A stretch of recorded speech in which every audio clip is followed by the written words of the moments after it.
Hello again, friends! And you are our friends. Some of you are sick. Some of you are sickos. Some of you are just fine today for another episode of Corny's Drive Thru right here. It is the fall of many things. I'm your host, the great Brian Last, and here he is, the star, the leader of the cult of Cornette, Mr. Jim Cornette. You've heard of the fall of the House of Usher. Ladies and gentlemen, I introduce you to the fall of the House of Last. You are falling apart. You are pressing on despite your condition. Look, here's the thing, Brian. To clear your sinuses, just do this along with me. Take your thumb and your forefinger and pinch the bridge of your nose and do that, and you're going to be fine because you said, hello again, friends, and you are our friend. Get that stuff back up. Can you do that for me? I've been on mute the whole time laughing. You know that makes me laugh, but and also if you laugh, you will again start wheezing, and we don't want that. So don't laugh. All right. Well, if I'm going to be talking to you, I think we can assure myself I won't be laughing. Friends, we are back with another episode of the show here. You see that? You set me up. Ding dong, right out of the ballpark. Ding dong. Hello. Well, see, I'm still trying to warm up here. I may build a small fire on the desk because it's freezing in Louisville, Kentucky here this week. I'll have you. Literally, it got down, not at the official temperature of Louisville because they measure it at the airport in the middle of a goddamn concrete heat island and nobody lives at the airport. So we're about 5 degrees, 7 degrees cooler than the airport usually, but it got down to freezing here yesterday and it was nigh on close to it today. And I squeaked there. I'm freezing when I go outside to take little Harley, and inside, I refuse to turn the heat on in the office this early in the year, so I'm sitting here wearing a coat. But just keep doing this. It'll be fine. Well, some things may be fine. I don't know about this show here today, and of course, there's a lot of wrestling to talk about, a lot of wrestling to review. We're going to get some questions in, by God. Yes, and apparently no other conversation to be had between you and I. Well, what do you want to talk about? Hello, Cody. What do you want to talk about? It's story time with Corny. Remember when we didn't think that he was ever going to be able to get that over? I still don't think it. You and me disagree on how over it is. Well, now he could come out and say, blow me, fuck you. And hey! And then they'd start chanting, blow me, fuck you. I don't know. You can't really tell whether anything's over or not because everything's over, but you know what? It used to get dropped like a turd in a punch bowl, and now, yay! Who's more over right now as a babyface, Cody Rhodes or Roman Reigns? They're two different slots of babyface, and honestly, I still think in terms of overall popularity and driving the business on a regular basis, it's Cody, but Roman, as we know, works a limited schedule anyway, and that's perfect for him because they got the champion that's into the grind and doing all these things, and then they got the Bruno Sammartino figure, living legend that can come in once, twice a year for the big mega main event, whatever the fuck, or however many times a year. Do you smell what I'm cooking, Brian? I do. Who do you think is on top there right now? I think there may be some Cody fatigue setting in soon if they're not careful, and if he keeps, he's like a well-behaved Moxley on the microphone sometimes. Some of the big words he's trying to use and trying to unnaturally speak. You have to be direct sometimes. And eventually, Dusty can get away with it, but Dusty was flamboyant beyond the language. Cody, is more, Dusty's was more jive and Cody's is more thesaurus. Yes, that's a wonderful way to put it. So, thank you very much, baby. I appreciate the way you appreciate me. And I think him and Roman Reigns and having their recent interactions kind of exposed a little bit of the fact that Cody may not be, well, Cody wasn't as over as Roman in those settings. Roman, the fans saw Roman as the babyface and Cody having to acquiesce to him. Almost like they still thought he was the tribal chief. Well, it just depends on what tribe Cody's from. I think he's a member of the Georgia tribe, even though the family comes from the Texas tribes of Texas natives. But if he ever wanted to go to Hawaii, he'd have to bow down to Roman, wouldn't he? Either that or buy a surfboard from King Curtis. You see, you wanted small talk. This is what we got. Very small. Well, let me just small. This is tiny, minuscule talk. Minuscule, diminutive, amoeba-like in its minutia. Let me then mention and get it out of the way, since apparently something needs to be got out of the way, that the merchandise sale at JimCornette.com for the holidays is going on now. And thank you very much, folks. It's been, as we speak, not even 2 weeks, 10, 12 days or whatever from our initial on sale. And already, due to the Feather Bottom Speedy Service System, the first, I've lost count, 100 or so packages are going to be going out this week and more to follow quickly. We're dividing everything up so that everything gets individual attention. And as I mentioned on the last program, you can sign up now if you go to the JimCornette.com homepage. Go down to the bottom, it says sign up for the newsletter. You put your email address in there. It is free, and we will not sell your information to any foreign countries. You're starting a newsletter, I see. Well, it says newsletter. That's a Hotchkiss thing. Oh, really? He invented the newsletter now. Well, yeah, it's something that we're going to come up with here in very short order. But he's invented a thing called a newsletter where I can send out letters with news. It's like, and it's going to go in conjunction with the email blast that he invented. So you will get email blast from Hotchkiss Featherbottom because one item from our immense merchandise catalog is going on sale each week in November at deep discounts up to half off. I'll have you know, well, actually, you get the whole piece of merchandise. We're not going to cut it in half. We're just going to charge you half price. And each week he will be informing the people that want to know which item is on sale and how much fur. So you just go and put your email address in there and you're fixed. Or you can just go and order now and take your chances. There's so many items. What the fuck is the odds that you're going to order the one thing that's going to be on sale that week in November or whatever? JimCornette.com. What a great selling point. JimCornette.com. Well, yes, that's where you're supposed to go to buy the stuff. They know that all the stuff is there. They just need to know where to go. So I'm telling these people where to go. All right, well, it's my show, so... Where are we going to go from here? I will decide where we will go. And actually, Jim, before we get to some of the reviews, and there's a little bit about Raw. Luckily, it's only 2 hours. And Dynamite was filled with all sorts of... I guess wrestle crap is a copyrighted term, but all sorts of nonsense we'll talk about. But let's start with a serious topic, and obviously it's one that when the news broke, a lot of the listeners started reaching out wanting to hear what you had to say, because it's a name a lot of people first heard from you in a lot of ways. Yeah. Joe Koff, former head of Ring of Honor. He had been a vice president and then I believe a senior vice president for Sinclair Broadcasting. Just passed away. And obviously you worked with him and you knew him.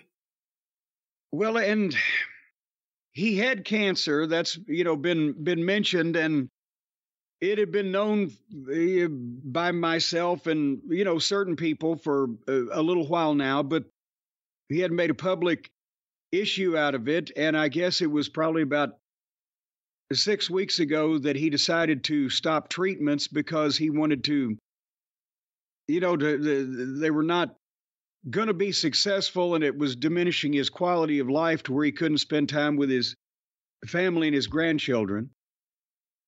I think I was thinking about it in my mind. I think besides Delirious, Hunter Johnston, Joe Koff is the only person I didn't yell at the whole time that I was there with that Ring of Honor period from, I think, 2009 to 12.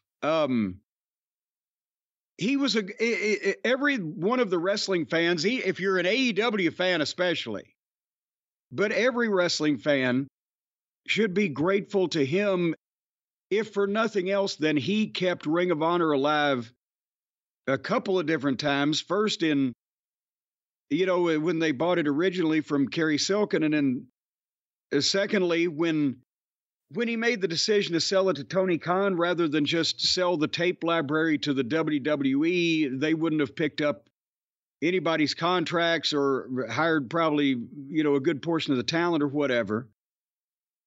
But he was a tremendous, and I don't want to say this the wrong way, he was a tremendous fan of wrestling. Not that he was a mark or that he was trying to throw money around or whatever, but he was a tremendous supporter of wrestling. And he appreciated the wrestling business, and he always had. And he didn't go crazy, wanted to be involved in it just to be a mark. He was involved in, as we mentioned long ago, the Florida office, the Battle of the Belts specials they did, syndicating those. And it was to the point where Eddie Graham wanted, or Eddie may have been dead, but whoever was running the office. Yeah, Eddie was dead already. Yeah, they wanted him to continue working for the company and trying to get him TV deals. And he just, he was more established in the career trajectory he was already taken. But so he provided a service for a lot of the guys in the business, in that they had a place to grow and progress and flourish or whatever. And at the same time, he did everything he could. And when I've talked about all the chaos and the misery that whole period cost me, it was never Joe's fault. He's the one that got him to buy it, but even he couldn't get him to spend any amount of money. And, part of they had the overall Sinclair Broadcasting, the bigger vision of buying up all these television stations. And, well, Brian, you know more about the business world, but Sinclair Broadcasting had, like, at one point a number of years ago, last time I checked, hundreds of millions of dollars, if not $1 billion in debt, right? They had taken on an incredible amount of debt trying to put together these regional sports networks and buying up all these television stations. And it fell apart. It's not something that's very easy in this market, in this day and age, to do. If they had tried it 20 years earlier, it would have been a different story. But Sinclair, in an era where less people than ever before watch network TV or local TV, they still own TV stations all over the place. Well, and when we started, and again, let me go back and start at the beginning. It basically started with when Kerry Silken called me after TNA had decided to let me go. Yeah, after the whole Jeff thing and Dutch was gone, and then Russo had his way for a month till Hogan came in, whatever, that whole bunch of chaos. Kerry had talked to me about coming in and what can you do for it? He was losing money, and he loved the thing also. He loved Ring of Honor and wrestling and wanted to keep it going. And I was pissed off, at these other yahoos who were wasting all these opportunities. And I said, Kerry, I'll find you something. I'll figure out a way to get you on television or a sponsor or help some way, talent, whatever. And you know that because we had some conversations in New York. But one of the people that I'd talked to was Gary Juster, who I'd known from the 80s and Crockett and et cetera. And he came to one of the shows and he said, this is an amazing live atmosphere. I said, how do we get it on television? He said, I know a guy that works for Sinclair Broadcasting in Baltimore, because Gary had lived in Baltimore for years before he moved down to Atlanta and had run the Baltimore Civic Center and bought time from Joe Koff that many years ago. So we went, and that's where the talk started with Joe Koff. The idea originally was just to get on those television stations. And the reason why I talked earlier about how many stations they ended up buying at this time, I think they owned like, was it 55 or 50 something television stations? And they would get to where it was, what did they get up to? Like 130 or 40 something? Am I exaggerating that? I don't think you're exaggerating. I don't remember the exact number, but I remember it being over 100. So the idea was that, as they got on more stations, we didn't know they were going to get on that many. It would increase the coverage of Ring of Honor. And Joe got so interested and started talking, and they ended up buying the company outright from Kerry. But the problem was, as we mentioned, they didn't want to spend a lot of money past that. It took a number of years for them to start spending any money on the thing. And, that was my issue. You don't get a second chance to make a first impression sometimes. But also, that was the thing, is that the corporate world always has a problem mixing with wrestling. We've seen that. And Joe was probably the greatest guy that has ever been the conduit between the corporate world and the wrestling people. He was gentlemanly and nice and articulate and smart, and he tried to do the best he could, but that's sometimes those worlds just don't mix. So Joe, I never had an issue with, and he did the best he could in those early years while I was around, and he always did the best he could. But that's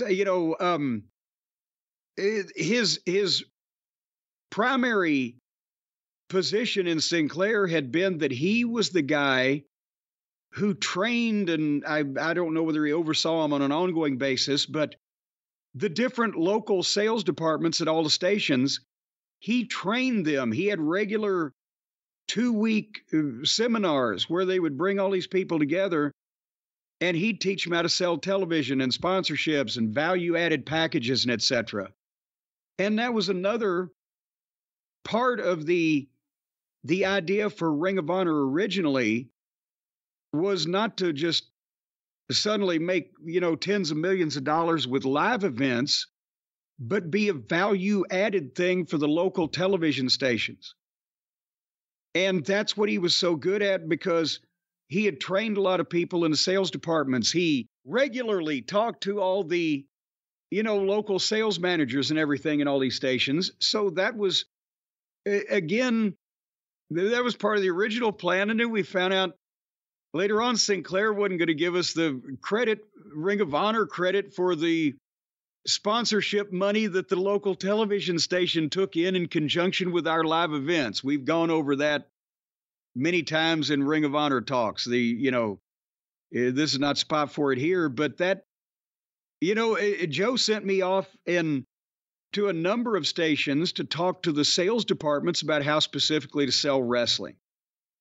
And I enjoyed doing that because you could get them excited and go out and motivated. And boom, boom, boom, it made the program more profitable and more important for the local station if they were getting revenue off of it. But anyway, he was just a nice guy. And, I think, like I said, not only were he and Hunter the only two guys I don't think I ever yelled at, but when I cracked up and I had all I can't stands no more moment with the whole thing, the only two people I felt like I was letting down, poor grammar, were Hunter and Joe. I felt bad because Joe had done all he could and got him to buy the thing and was trying his best he could. And Hunter was there left with, a lot of stress on his hands. But so I hated to hear this news. Another thing about Joe Koff, Jim, is that he is one of the people responsible for All In.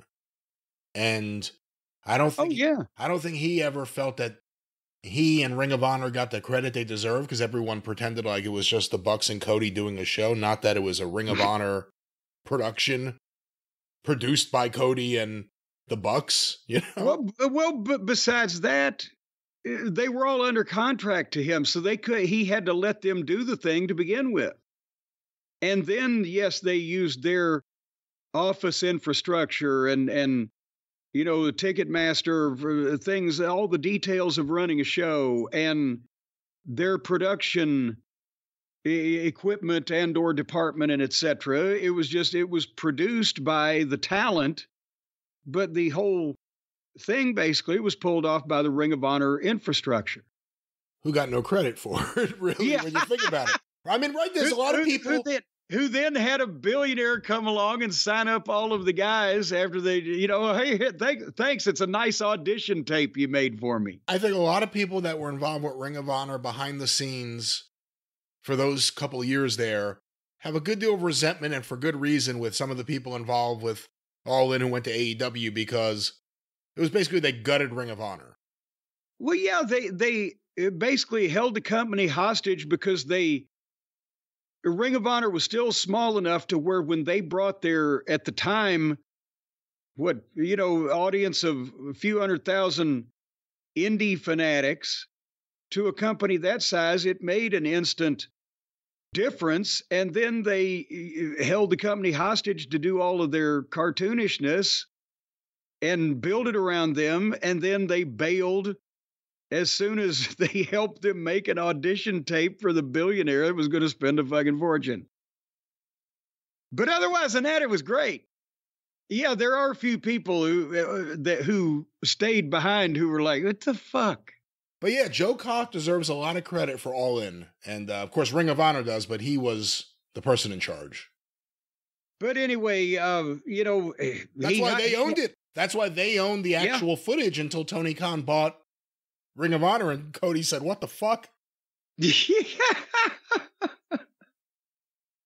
But anyway, I hate to hear this news. It's bad news. And Joe Koff has a couple of different places in wrestling history, which I think overall, I think he'd be proud to be included in. Well, there it is, Joe Koff. And of course, you worked with Joe Koff for a long time. You talked about how he was a vice president, then a senior vice president of training. And it wasn't like, him going there teaching people how to build computers. He was training the sales departments. How tough is that to teach people how to sell wrestling? Forget about sales for a television network in 2010 or whenever he was doing that. But to actually sell wrestling, especially if it's not WWE.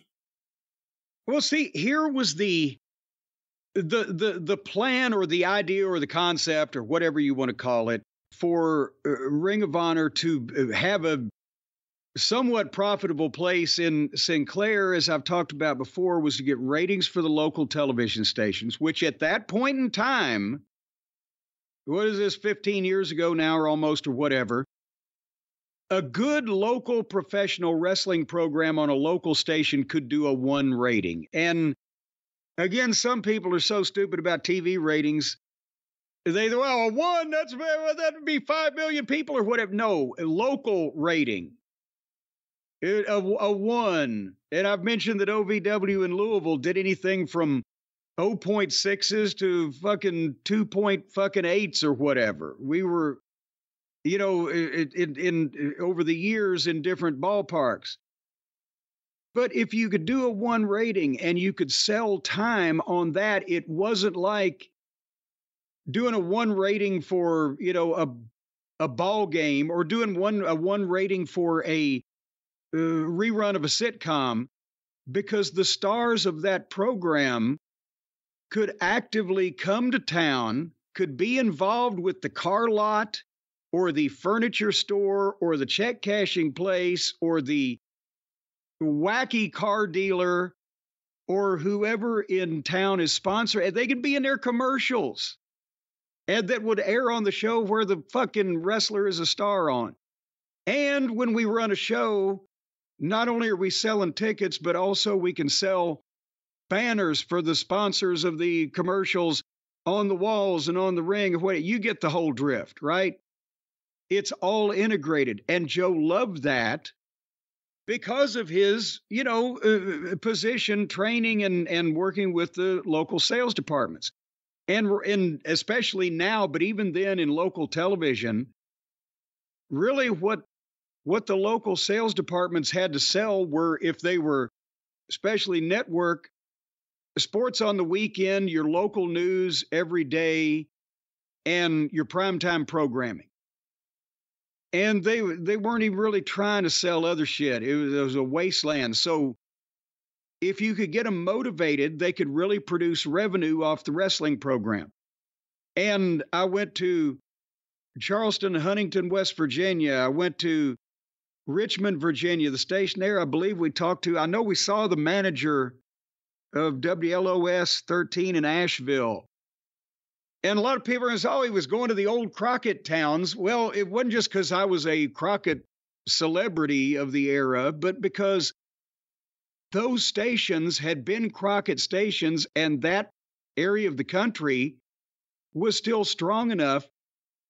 In Charleston, Huntington, they had they were winning the time slot on Saturday night at like 11 o'clock. I think it was 20-something, 30-something thousand viewers in that market. And they were doing a 2-point-something or a 3 rating in Richmond. And so you could do something with that on a local basis to generate revenue for the television station.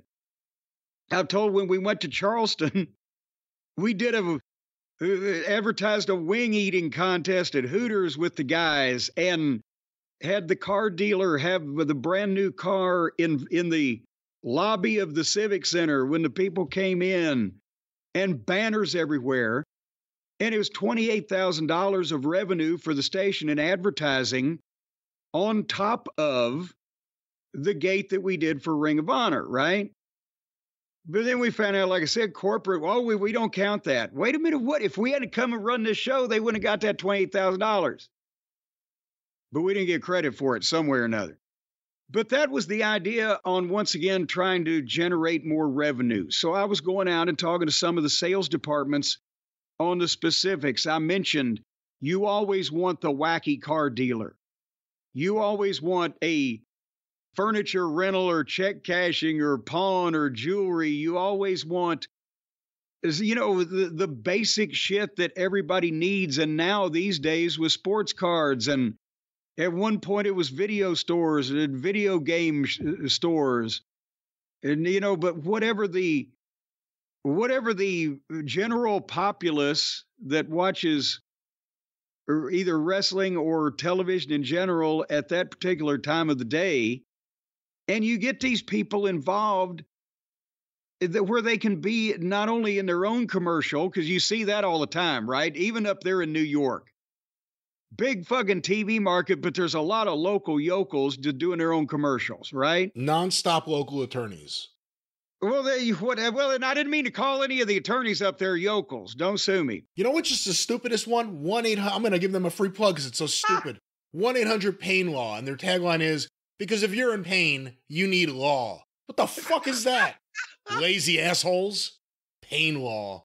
But then, like in Smoky Mountain Wrestling, I've told stories about Classy Motors and, Mrs. Winter's Chicken, whatever the fuck, and fast food places. We had, who was the fast food place we had to do something? Goddamn, I can't remember. Anyway, you get those people, those businesses, I should say, and then they can buy into the program, but instead of just getting a commercial, they can have the wrestler come down and we can advertise an autograph session.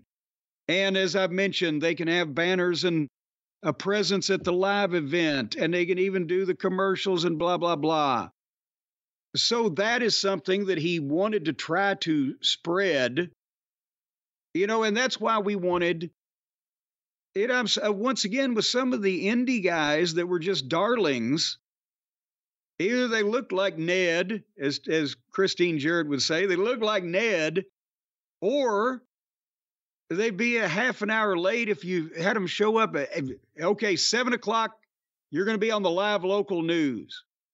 Because some of these guys weren't as big as the goddamn newscasters, or they'd show up at 7:30 to be on 7 o'clock live local news, or nobody'd ever heard of them. That's why we wanted guys like Jay Lethal. or Charlie Haas and Shelton Benjamin, guys that could still go in the ring but had some level of presence on national television, and were also responsible and would show up and had an aura of professionalism about them. And, or in the case of the Briscoes, who were obviously guys that would show up on time and, do whatever the fuck, but they had an aura of unprofessionalism, but they were real, right? They loved them on TV in Baltimore. They'd have Mark Briscoe do the fucking weather. But that's how, you're not creating a star nationwide, but you're creating a local name and celebrity that people know that they might want to buy tickets to see.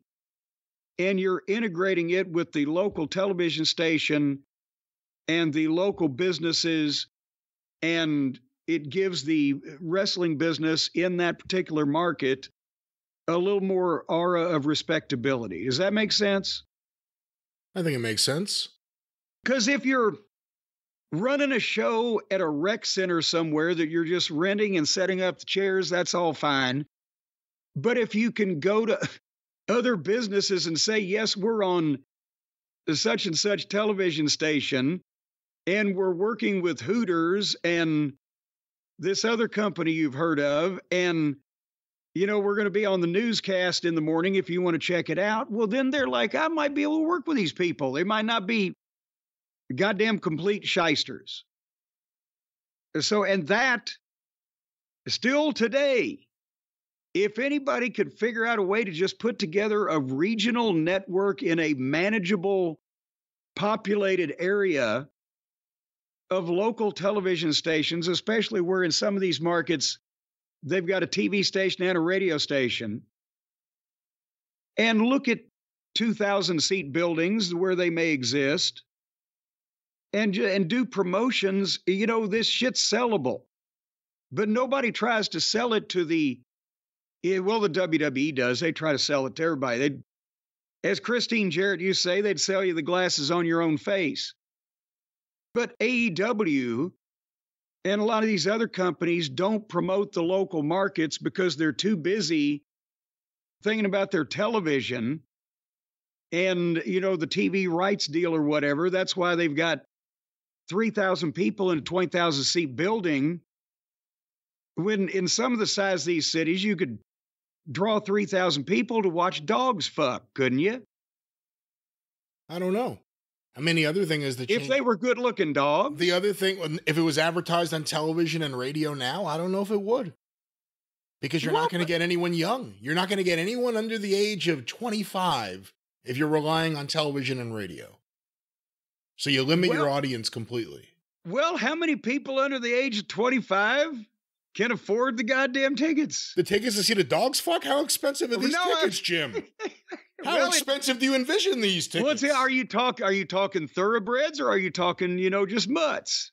Do the dogs fucking get the big building like Dynamite, or are they a small building like NXT? That's why, you know what? If you go to a dog fuck and you see them doing cover pitches. Fuck. Yeah, if you go to a dog fuck and you see them doing cover pitches of the ceiling, you'll know that they didn't draw a house. Or one of the dogs took a shit. One or the other. I'm sorry, you're making more noise than some guy trying to promote on the fucking internet. If they can see me in Ireland, I don't care if I'm promoting Pocatello, Idaho. I think they need to do, specifically AEW, they need to do worlds better promoting locally, just based on what I see here in the tri-state area. And this is the biggest media market in the world. And they need help here, let alone everywhere else they go. Local TV, you're talking about just putting people on local TV, not actually trying to get local TV, like a regular weekly local TV show. Well, here's the thing. Here's the thing. In theory, again, here's the thin, Lucy. The thing with Ring of Honor and Sinclair could still work, except it would need to have more commitment from the broadcaster. Yeah, you need synergy. Yeah. And it would also need to be in a concentrated area because, that's one of the problems. We had TV in fucking Las Vegas and Tampa and fucking somewhere in Minnesota, but god damn, it's not like you're going to run the whole country. We see how that turns out unless you have national television.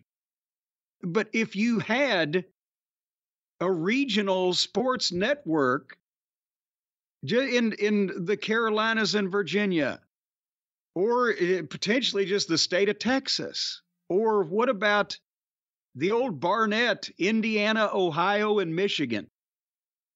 And you had 15 stations, 15 markets in a geographic area like that, and they shot their own wrestling show, and they put it on their stations, and they put the wrestlers on their local news, because the one thing that people still watch on local TV is their local news, whether it's the fucking weather, the sports, or the fucking U of L game, or whatever the fuck. And then you have, again, you're competing for a smaller pie than it used to be, but it's more doable than before. Because when would a television network ever have paid what WBD just paid AEW for the viewership they're getting 20 years ago? Well, again, it's hard to compare the television world today to then. No one is the answer. That's the point I'm making. Yeah. No. The 20 years ago, 600-something thousand people would have been like, fuck you, that's an infomercial at 3 a.m. But since it's all down, the value of having a television program that you own, that you're establishing a library, that there's ancillary revenue like DVDs or streaming video now, you can watch the catalog, and that can go on your stations instead of you having to pay for programming, that also you can go and sell to the local fucking fast food and car dealer that is already doing business with your station because they still run commercials on local TV. And then the added value thing is still, you're going to generate more money for your affiliate there with that program than you would with fucking Seinfeld. Because Seinfeld ain't coming to goddamn Akron. Yeah, but you could run the tape of Seinfeld and not have to hire anyone. All these stations, it seems like every time I see anything, they're laying people off. It's never like anyone's expanding, anyone's doing anything creative to try to grow things, which technically is what this would do. Everything, but it's more about slicing everything as much as you can.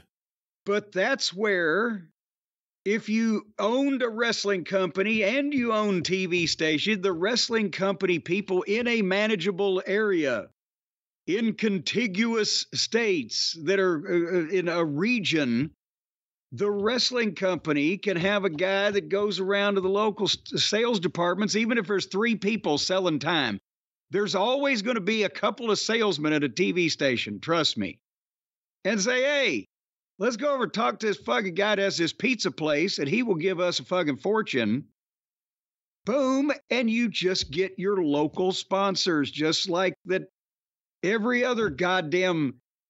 The University of Louisville basketball team is not playing in Portland, Oregon. So they don't care if anybody's watching them in Portland on the team, but by God, we can sell some fucking chicken by showing them on TV right here. It'd be amazing if someone can get talked into a studio wrestling show. I mean, studio wrestling was shot in the, where they shot the news. Well, and that's, Joe had just, as the pandemic had just come on, or was about to come on, Joe Koff had talked him into a live, I don't know if it had been studio, it wouldn't have been a giant building, so it would have been some type of center stage apparatus, if nothing else, a live weekly program that would go across all the stations. And that ended up getting blown up along with, that's what doomed Ring of Honor, was that they paid Joe made sure everybody got paid the contracts that they had signed, and they did the strictest COVID protocol. And, so they spent a bunch of money and then they were like, well, shit, since we already owe billions of dollars, this was not our first love. But it's like I always say about Tony Khan. That's the sad thing. With Sinclair, it would have really been just a drop in a bucket to improve the production. Yeah. Or improve anything, or have a real person managing it other than Greg, whatever his name is. Yes, the office boy. Yeah. I mean, they could have done. It's not like that was the thing. I agreed to work for Joe Koff. I never knew that I was going to have this 27-year-old kid trying to tell everybody what was going on. That was the beginning of the end, but that was corporate. But anyway, I still maintain, because I loved the act and the process of going out and selling the show to everybody. You don't just want to run the show. You want to have the fucking banners. You want to have the companies trying to, buy commercials on your TV show. You want to have the meet and greet catered with free Mrs. Winter's chicken or whatever the fucking case is. I love that shit. And you can still do that local events do it all the time. I agree with that. Just not wrestling anymore, because they don't look at the only wrestling that they look at like local events, the promoters do, are the ones that are really too fucking local to generate any major income. Well, the other problem is, if you look at the independents 30 years ago versus now, in terms of the presentability of the promoters and the ability to correspond and deal with regular everyday society. Even the territories. I mean, these were gruff, dirty men in some cases, but they knew how to deal with the establishment to get things done. Of the current crop of indie promoters, who's going to be able to dress nice, talk the right way, and get shit done in the community? Probably not too many people, but they could run a show in a barn and light each other on fire or whatever the fuck's happening. You know what I mean? Like, that's the easy road out, and then people come and they find your barn. But the real play, and it's a long-term play, would be what you're trying to say, and it's not just TV and radio, it's the community. It's making it so that people who have credibility know who you are, so they would tell people about your show. Well, yes, because that was the whole reason to get television. Because then once you got television, then you could go anywhere else and say, yes, I'm on channel so-and-so Saturday afternoons at 2:00. And that immediately, especially in the 80s or 90s, that immediately, told somebody that you weren't just some fucking jackoff who was walking in talking about some kind of wrestling. Maybe they've seen some outlaw shit. And then it's even better that most of the time in those days, television stations, they would work with radio stations in the market. So you could say, oh, I know so-and-so over at blah, blah, blah. And then you get guys on the radio. And then you can go to, as I said before, any of those number of businesses, and you can say, yes, we're on such TV and we're doing the radio. And then you put all these things on your poster. You mention them on television. And all of it, in short of Eddie Graham doing the old deal where every time he got an award from a civic group, it was on TV, that made you look as legitimate as possible in that market so people would spend money sponsoring your fucking show. And I again, with Tony, since he's obviously got the room in these buildings, why don't they go to in Houston? Remember the gallery furniture guy? Oh, yeah, he's Mattress Mac. Mattress Mac, that now he used to sponsor Paul Bosch's, and I think he just passed away not long ago, but this is an example. In the 70s, he sponsored Paul Bosch's TV show when he had a store in Houston, right? And 40 years later, he's a goddamn multi-tens of millions of air that he bets $1 million on his favorite sports team to win and does all these things for charity and has umpteen major stores. Why'd I go to that guy and say, hey, we will promote you as the sponsor of AEW All Tuckered Out in Houston on TBS on such and such a day. We'll be talking about you for a month on national TV and how great you are. And say, give us goddamn $50,000 and we'll give you 5,000 tickets. And just put them in all your stores. Well, again, using this specific example, but using this as something that could speak to the bigger question, the difference is Mattress Mac was dealing with Paul Bosch. One person, maybe he dealt with Peter, maybe Bruce answered the phone in between coffee runs. But he dealt with Paul Bosch. There was a relationship. It wasn't just, hey, we're coming to town, will you deal with our local sales guy? And, you know, Paul Bosch was a unique character. Now, he ended up on Houston. You know, that wasn't the only one. What was it, IW Marks? You know, There were long-term sponsors of Houston wrestling that were there, because wrestling had an audience, but it was really based around the relationship with the promoter. And that's what would be missing nowadays. Well, again, are there no prisons, no workhouses? Is nobody in the company willing to fucking get a decent haircut and put a halfway decent looking suit on and go in these markets that they book 6 months ahead of time? Well, they can. I mean, that's the problem. Paul Bosch could go there and sell his product, or someone could want to be involved in their product. But you know what I'd do once we got this person?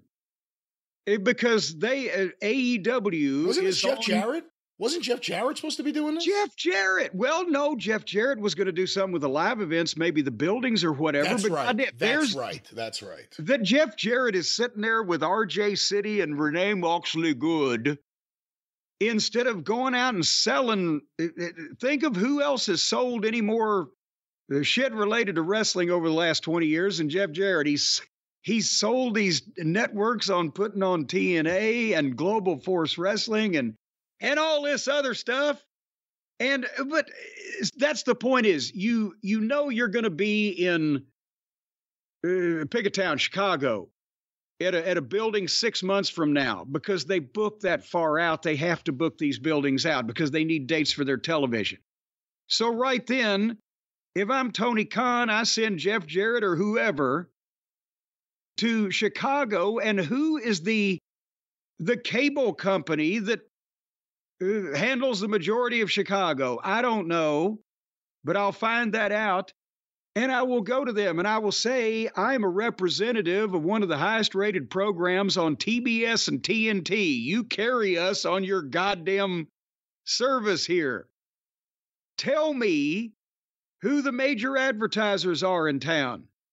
Who wants to get their name out? Who spends a lot of money with you? Who's a big fucking player around here? And then you go to those people and you say, we will give you, and it'll help if they're, a major local concern, because then you don't have to go through corporate. But since you're offering national advertising, maybe something can be done through corporate, but you don't just say, we're going to sell you a minute of commercial time. We're coming to town with this show and we want you to be our corporate sponsor. They fucking corporate sponsor the arenas. Why can't they corporate sponsor the event?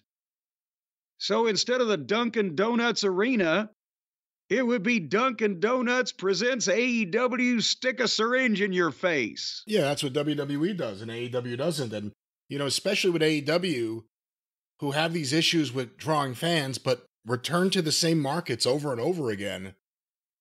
You would have to think they should have local reps in every single one of these markets who are working all year round on relationships. And see, if the WWE gets Snickers to present a pay-per-view, they don't have to do any work on the ground. But what I'm talking about, because Tony needs help filling a building and making it look palatable for television, I'm talking about going to what was Gallery Furniture in Houston, or going to a big company in Chicago, or going to a big company or whatever, and say, you sponsor this event that we're having at the Rosemont Horizon in Chicago, or the fucking whatever they call the big building in Houston these days, or wherever. You're going to be the title sponsor, but we're going to talk about you on national TV for the next month as we promote this show. And then that night, You're going to have banners everywhere. Whatever your product is, if it's fucking fried chicken, we'll pass out your fried chicken. If it's goddamn cars, we'll have cars everywhere in the fucking arena. We'll shoot them on TV. We'll have the fucking guys play bumper cars. We don't give a shit, right? And also, we will fucking give you 5,000 tickets to give to your customers that come into your businesses around town as a thank you. And all we want's like is a 50 grand, 100 grand, whatever the fuck it is, right? Because then they not only get some more money, but they also have another several thousand people that come in the goddamn building just to see what the fuck might be going on. And it might look better for television. But to wrap this up, to finish it with AEW as we are, I think they've been trying to do that. We've seen things that people send us on Twitter and various other ways, via email too. Yes, many were wrapped around a rock and thrown through my window. Photos of, come in, buy one, get one free, come in, free tickets if you buy, a burger or whatever the fuck, free tickets here. So obviously they're trying to do something on a grassroots level. It's just not working at all. It's not, you know what? I shouldn't even say that, because whenever we see these tickets distributed things, we don't know how many tickets are sold. Maybe it's working great. Maybe they're getting 1,500 people of the 1,800 people in a building from the free tickets. We really don't know. And right? We have no idea. Also, depending on how they're giving the free tickets away, we might not be hearing from that segment of society because they may not be regular fans. Maybe that's why the reactions have quieted down. Maybe these are regular people wandering in because Hardee's gave them 2 wrestling tickets. It could be that. Another thought I had, and then we'll really wrap this up. The people that were going to Ring of Honor shows in 2014, 15, whatever it was when the Young Bucks were on top, these are those fans, and they've aged out of the enthusiasm. So they're sitting there watching the same people they were watching all those years ago, who were doing everything they did then, just slower and with no reaction, and you've seen them do it. I think that's the problem. They need to get past that audience, and whatever they're doing to try to drag people that aren't already predisposed to liking AEW in, it doesn't seem to be working at all. And based on who they're pushing and what they're doing on their show, I mean, there's nothing creating a buzz outside of their audience, and half of the buzz that their audience has is how bad it is.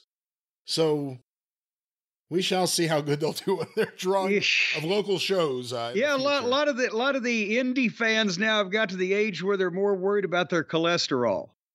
Jim, speaking of selling things, do you think you could do a good job selling a wonderful, chocolatey protein drink to our fine audience? A tasty beverage you're talking about? A delight, dare I say. A delightful beverage. Our friends over at Orgain have come up with the most delicious protein shake in all of protein shake history, and we've been talking about it for weeks now. It tastes amazing. Even I like it, and I don't like anything that's healthy.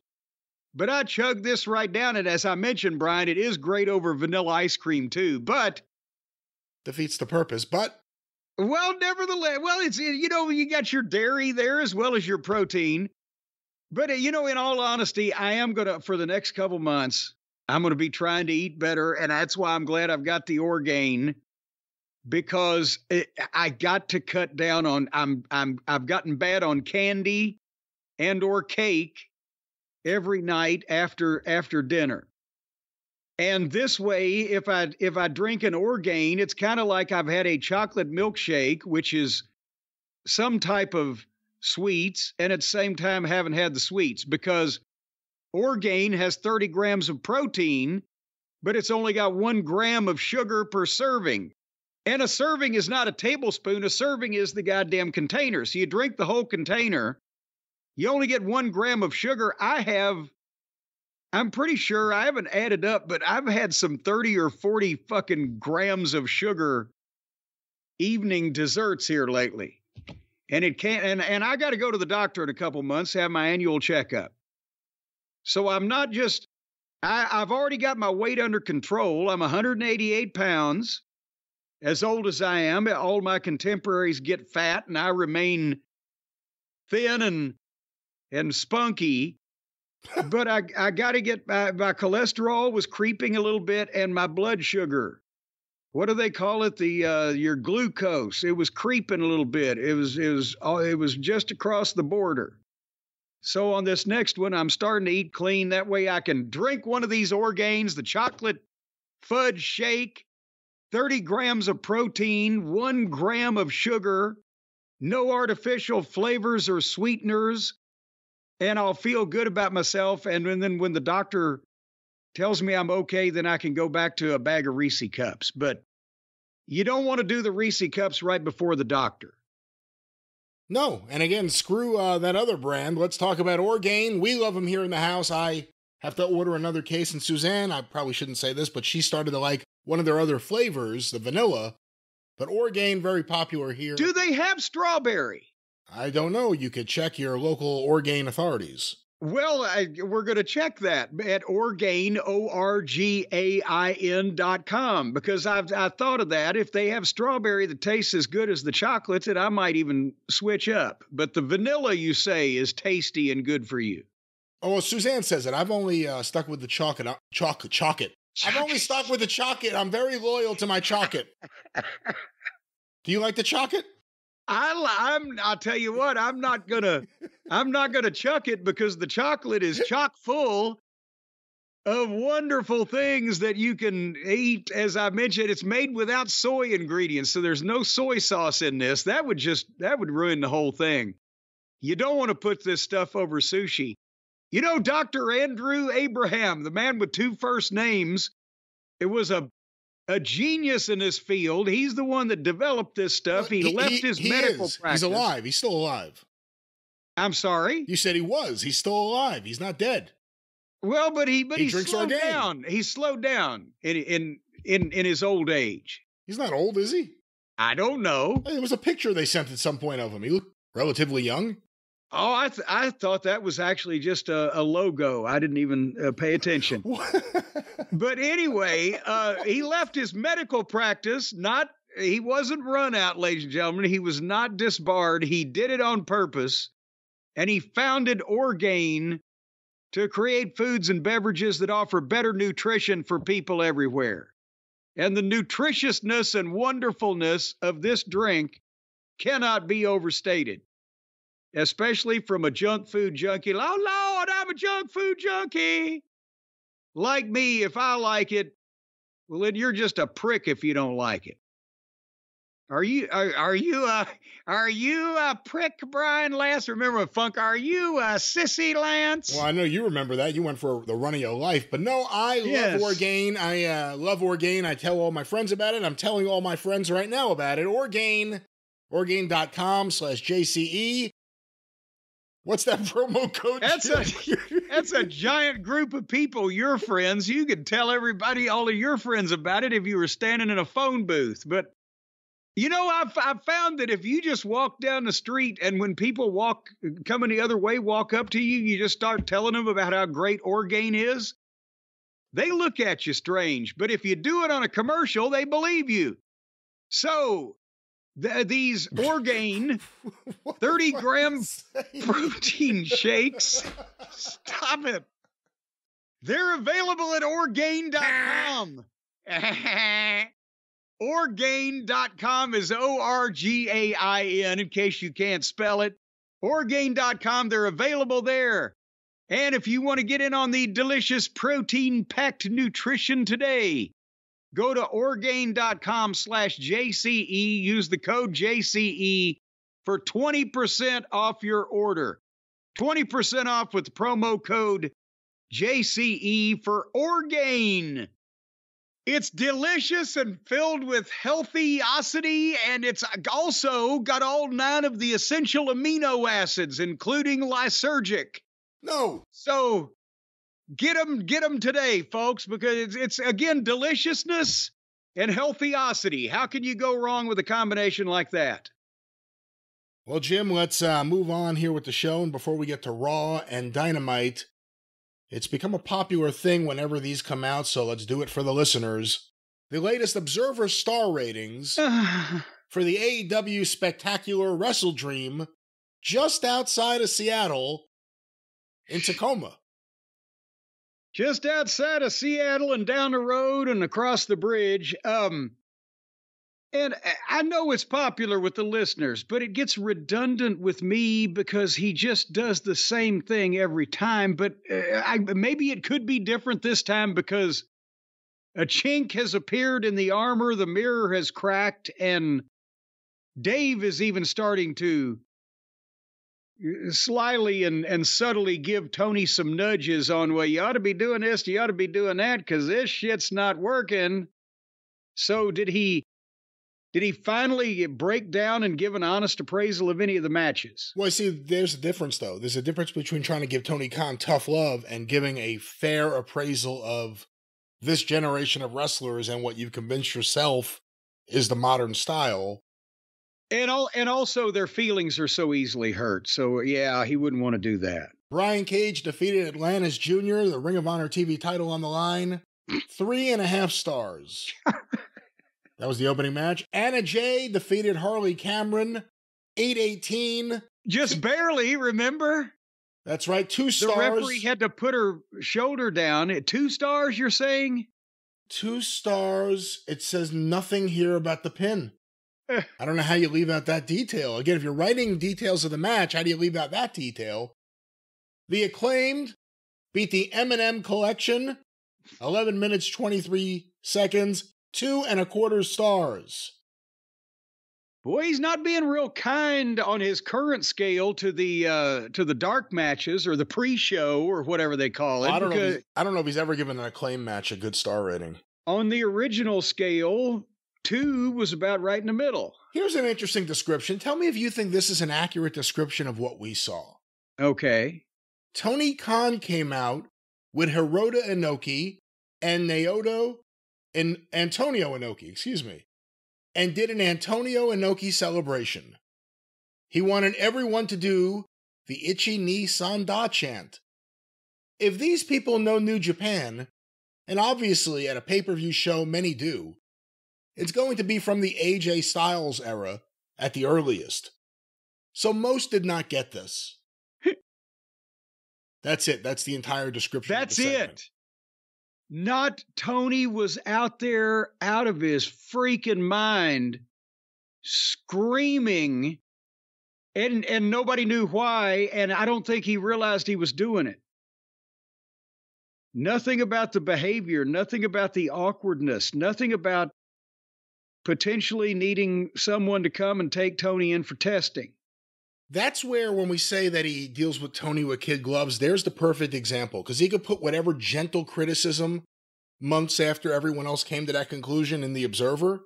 Tony is not a camera-friendly personality. But when he doesn't say Tony looked unhinged, Tony looked like he needed a bath, Tony looked like a mess, he was screaming. Tony looked like he needed a canvas jacket with long arms. We've heard from multiple people in the room, and I gotta assume that means Dave did as well, that he did not come across well in the room, and that segment died. If you're reading The Observer for details of the pay-per-view, how do you leave out all of that? Jay White defeated Adam Page, 16-29, 4-star match. Oh, come on! An exciting, hard-hitting opener. A Flair and Steamboat presentation. Mariah May defeated Willow Nightingale, 10 minutes, 51 seconds. What is that? 3 3/4 stars. It was almost as good as the previous match that was better than anything that the WWE has done in 15 years. Jack Perry pinned Shibata to retain the TNT title in 9 minutes and 16 seconds. 3 1/4 stars. Oh, come on now. Seriously? That was not good, that match. Takeshita won the international title over Will Ospreay and Ricochet, 20 minutes, 41 seconds. Every single bit of it. Hold on, I gotta see. 1, 2... I think it's 5.5 stars. 5.5. The stars are very little, so I'm trying to determine if it's 5 or 6. I think it's 5.5 stars. Oh, good Lord. The greatest three-way match in history, I believe he called it here. Oh, Christ on a cracker. And again, whatever era that you prefer, he's saying that exhibition of aggressive parkour was better than anything that Shawn Michaels or Kurt Angle or Ric Flair or Buddy Rogers or anything that anybody's ever fucking done until about 5 years ago. Yeah, I mean, look, that's just the way things. If Buddy Rogers had done a good shooting star press, maybe you could talk about this. But you can't bring up Buddy Rogers, unfortunately, in a conversation about the greatest workers of all time. No, let me continue on here with the star ratings.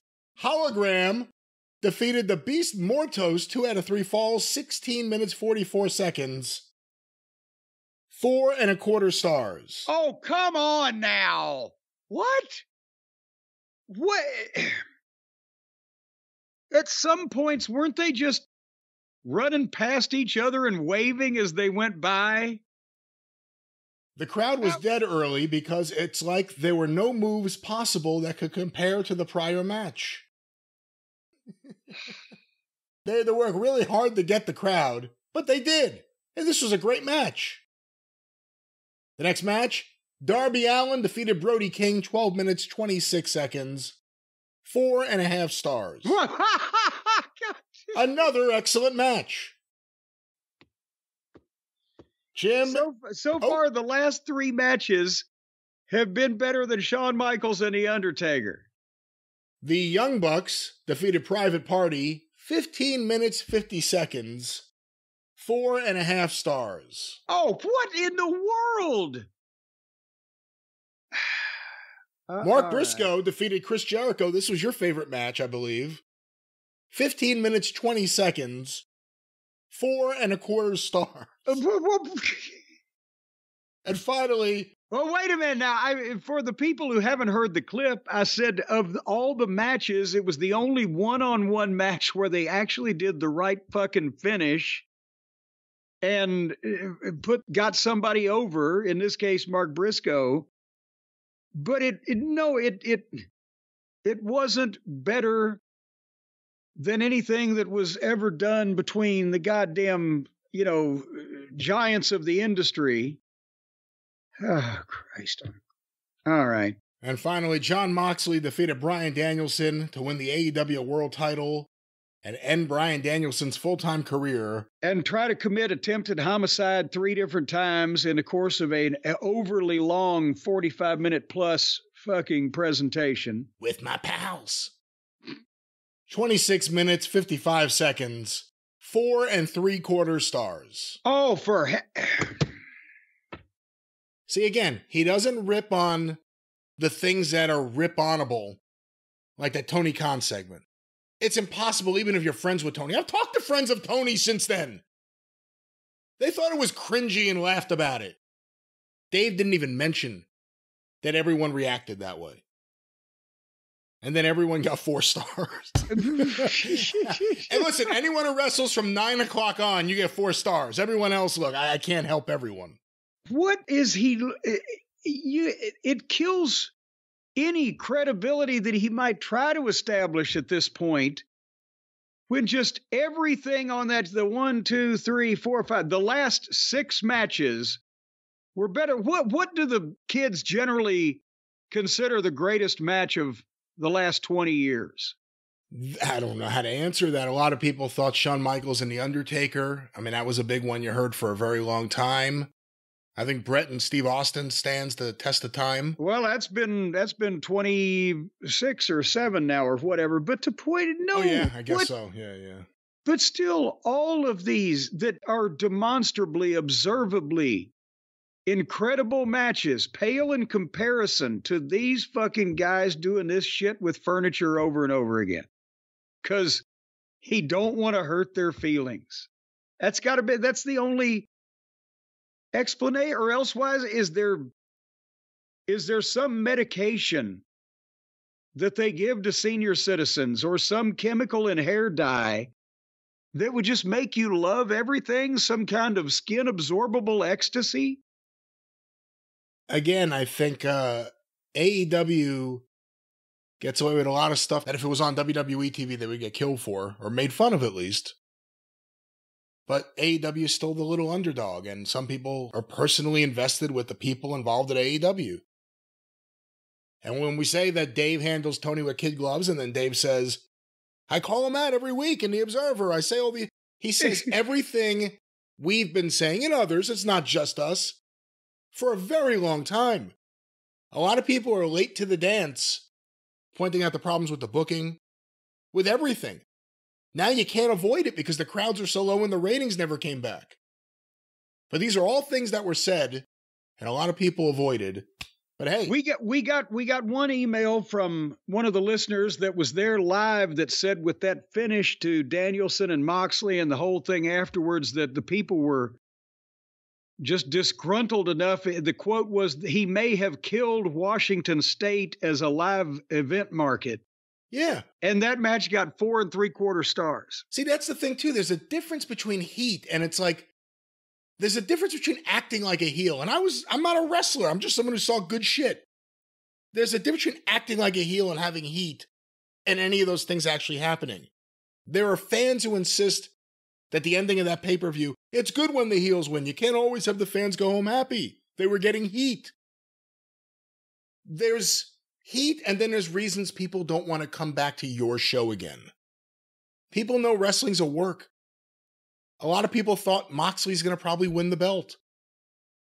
To go out like that goes past heat, that goes to a slap in the face to your audience. It was we left the house and spent this money and sat here all this time, and that's what they did, heat.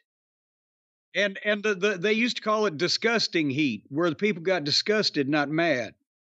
Someone, it may have been the email that you have too, because I've gotten a few emails in the last day or so about it. Someone said in one of them that as all this shit was happening and the cameras went off and, everyone's still around ringside all beat up from the vicious neo-Nazi gang or whatever the hell's going on, Justin Roberts like, thank you, Tacoma! Get home safe! Yeah.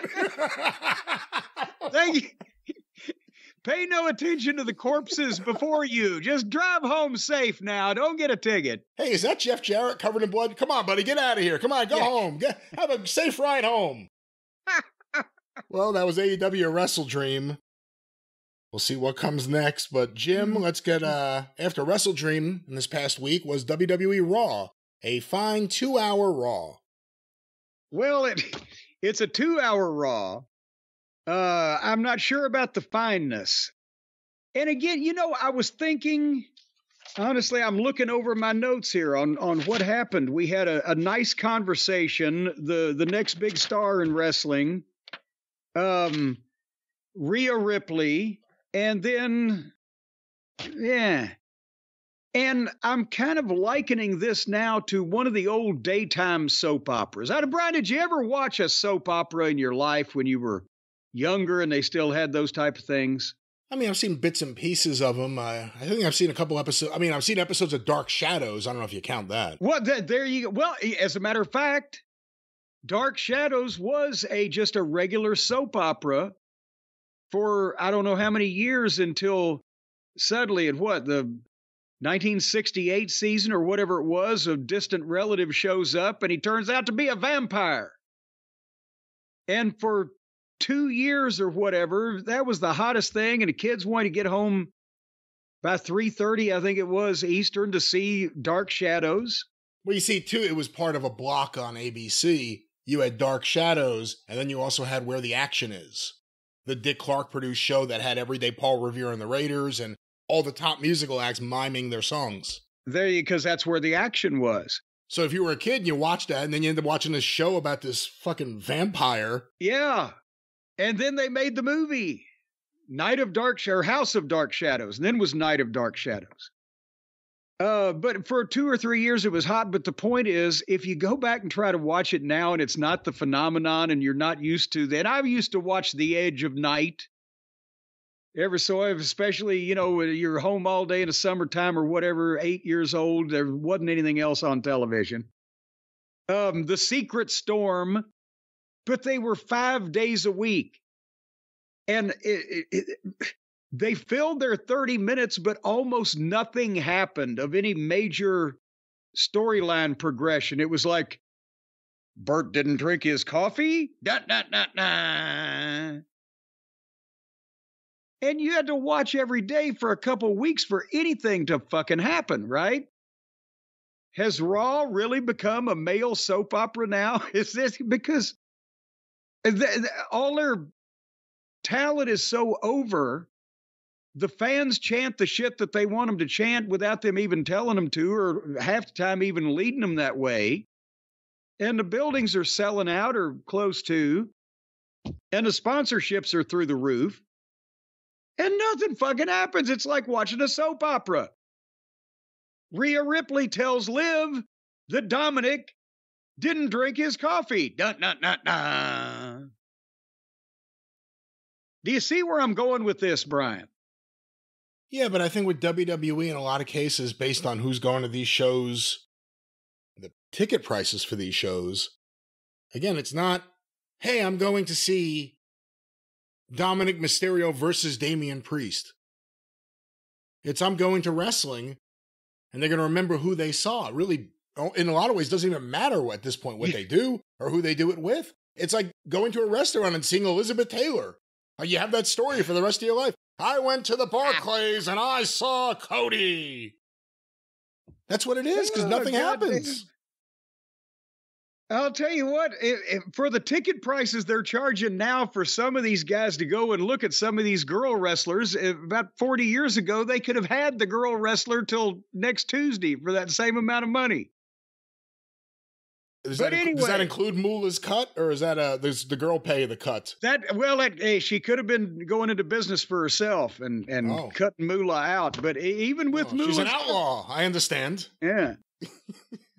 But anyway, Raw on October 14th.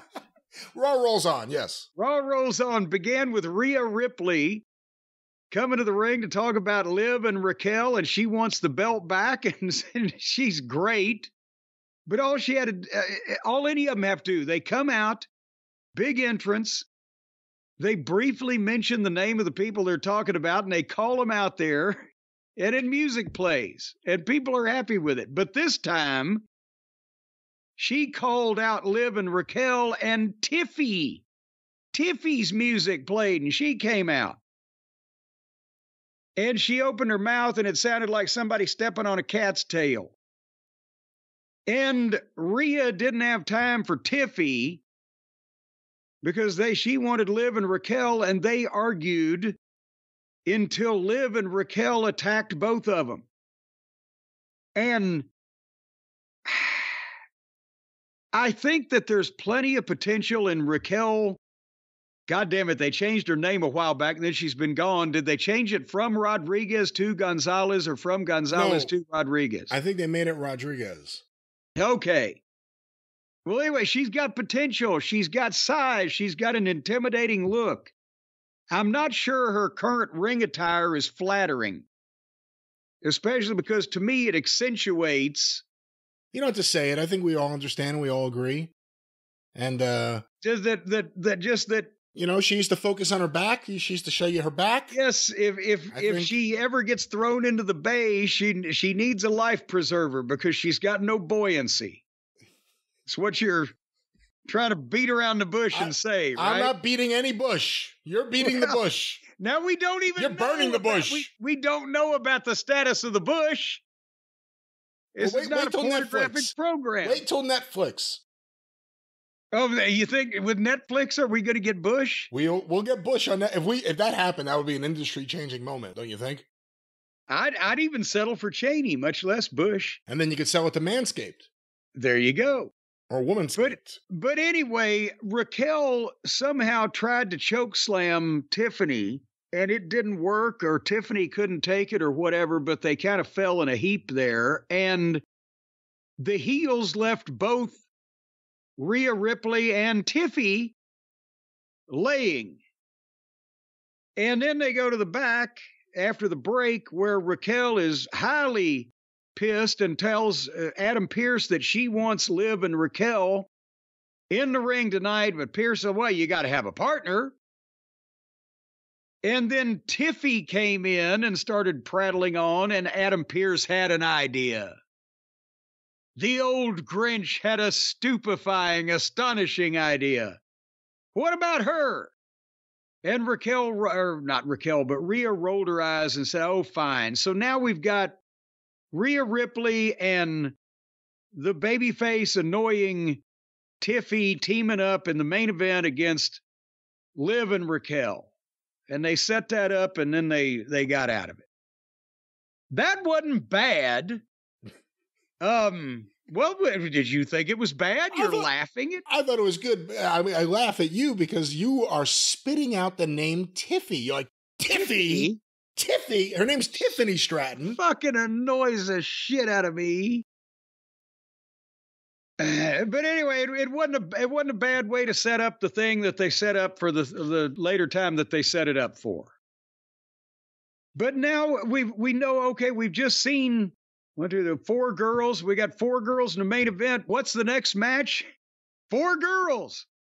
Bianca and Jade versus Damage Control. And by the time that it was over, we were half an hour into this program. And it's more than 50% women now, isn't it? It's a lot. It's a lot of women. And, I've been saying it for a while. I don't want to just keep saying the same thing over and over. I'll take a week off, but it's a lot. And I like Jade and Bianca. Let me ask you this, because every week it's all I think about when I see them together. When the turn finally happens, and I'm assuming Jade will be the heel. Maybe that's not a fair assumption, but I think so. Does she need a manager?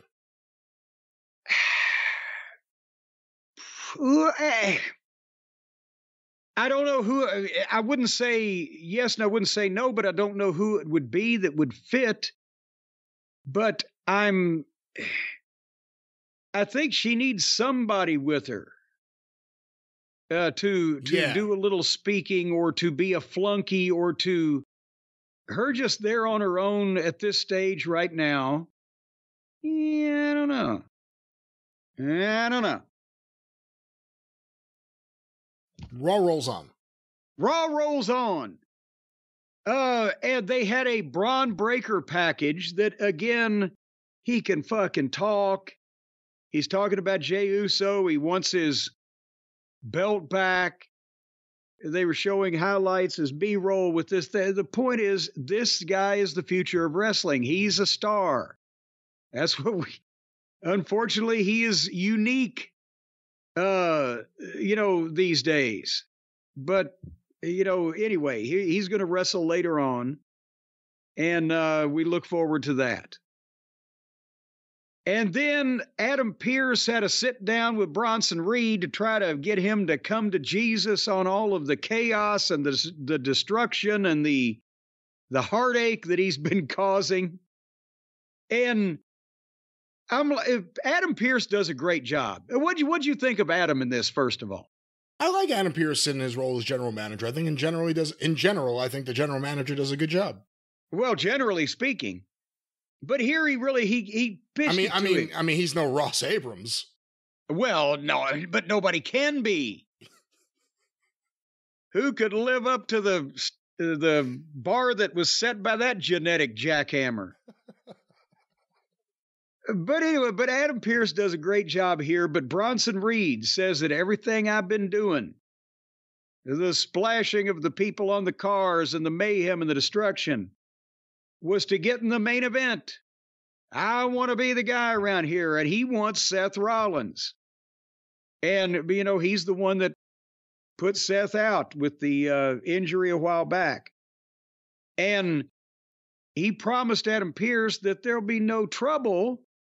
He won't be doing these things anymore if he gets the match he wants. So they're building that now. And that, again, I look forward to seeing that, because Bronson Reed with a smaller guy that's more agile and provides a contrast. The littler they are, or the bigger they are, the harder they fall, but the littler they are, the further they fly. That's an old saying. What did you think of this particular thing there? I thought it was good, and they've done such a better job lately with getting Bronson Reed as a character interesting and over than everything they did before. He's been around for a few years on the main roster, and he was, Mama's boy or whatever his gimmick was. Mama's favorite boy. What was it? Yeah. What? Mom says I'm a good boy. Whatever. Mama says. Mama said there'd be days like this. There'd be days like this. My mama said. Mama said. Mama said. And then he was also very well dressed at one point. Yes. Looked like a fashion plate. Or a gangster. Mr. Nice Guy. Mr. Nice Guy. Mama said he was a nice guy. Yeah, whatever Jesus Christ. So they've got it. And I guess Triple H probably always had it, but we needed the stench of the rotted, addled brain of Vince to fully leave the building. Really makes you wonder about the years of frustration for Triple H. Like you and OVW, I'm sure you are the one person who could relate. You develop people, you believe in them, you think they're ready. In your case, a lot of times they weren't ready. You think they're ready, and they get called up and misused from the jump, and it never recovers. And that happens so many times with guys from NXT, so many times from OVW. You can understand them, sure. I'm sure you can relate. Well, and then later on, I'll skip over this because it happened later, but Seth came out, or didn't come out, but Seth just told Pierce that he wants Bronson Reed too, and it's going to be no trouble to set that up. So I assume we've got Survivor Series coming up, but we got to get by Crown Jewel. But are they going to... Is that a place for feuds, or is that a place for, let's do big matches? Well, that's what I was saying. They're going to do the champion versus champion gimmick in Saudi. Are they going to give Saudi Arabia all these big matches with Survivor Series so close? Maybe that's why they're doing champion versus champion, so they could tell Mahala Akbar bin Salamander that, we've got the biggest match possible, champion versus champion, when we know the people want to see other matches more than that. So who knows, but it's coming up soon. I'm interested. You know what? I can't think of a Rollins match recently I was more interested in seeing than this one. They've actually done a good job of building it up. And building him up, Bronson Reed specifically. Yeah, and hopefully in the next couple of weeks they won't tear it down. And then we got the Vikings against Otis and Tozawa. And the Vikings are not the Vikings anymore. They have moved from Norway, and now they are the War Raiders. And remember what I said, that I actually managed these guys on an independent show back in like probably 2016-ish or whatever, and they were War Machine, and boy, they were impressive, and they could move around, and they did all this great shit. And then I saw them up there. I'm like, what the fuck? And then this Viking thing has been... Well, now instead of the Viking Raiders or War Machine, they are the War Raiders. And they're not dressing up like stereotypical Vikings and painted faces and all that shit anymore. I bet you that they got complaints from the Anti-Viking Defamation Society. Because, I mean, those people are poorly represented as it is. Well, this goes to our prior conversation. In NXT, they were the War Raiders. So when Triple H had them, and when Triple H was using them well, they were the War Raiders, and then Vince brought them up. Remember, at first they were the Viking Experience. Yes, that's right. And then someone must have pointed out, what the fuck? What the fuck is a Viking Experience? We're going to put you on a fucking old boat and run you through with a sword? So they got changed from the Viking Experience to the Viking Raiders, I guess. Maybe he thought he could have a fucking amusement park ride. Again, some of the ideas of old man Vince in the last several years were astounding, but it is a Triple H NXT name for the tag team. So they're reverting back to, they're doing the Bobby Ewing thing. The last several years have not happened. It was all a dream. Well, they look a lot better and they won quick. So they got that going for them. And then at 9 o'clock, the 9 o'clock hour, we got the American Nightmare, Cody Rhodes, in the ring. And since they were in St. Louis, he got to name drop Sam Muchnick in the Kiel Auditorium and Wrestling at the Chase, etc. He said, I'm a traditionalist. But recent history, St. Louis was where the fans first started chanting, "We want Cody." And of course, that got, the people to chant, "We want Cody," or Cody, or whatever. So then he says, so what do you guys want to talk about? And Gunther's music plays. And here he comes. And again, yeah, love Gunther, love Cody, love is in the air. But they've got to do this because they're not building Survivor Series. They're having to build. They're under the burdensome chore of having to promote this show they're getting paid $50 million for before they ever do a goddamn other thing. But they got to do the champion versus champion thing, and they've just had Owens beat the shit out of Cody. They can't have Gunther coming out and beat the shit out of Cody, and who knows what Cody at Survivor Series could... Is it going to be a team of 4 trying to settle a score or a team of 5 striving to survive? They may be setting some shit up here. So the point is they can't be doing angle.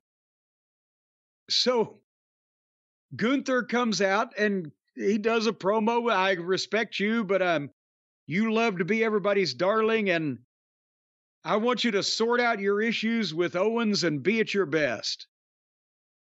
And Cody tells Gunther that he gets uncomfortable and he breaks when an opponent keeps coming. And you've never been in a ring one-on-one with me before, because I've already slain a beast. And then they shook hands. And then that was it. And it was well done. They're both great stars. It looked wonderful, but this was a long time to talk to get to a handshake, wasn't it? Yeah, and it had a kind of a stale ending. You needed some. I know you can get away with that, but it needed something else. And I've become a really big fan of smug Gunther in a suit on a mic. He's been great lately. Oh, yeah. I mean, like you said, they're building to this, and then they're building to... I mean, I guess this is all just for Survivor Series. There's nothing with Gunther or Cody continuing after that.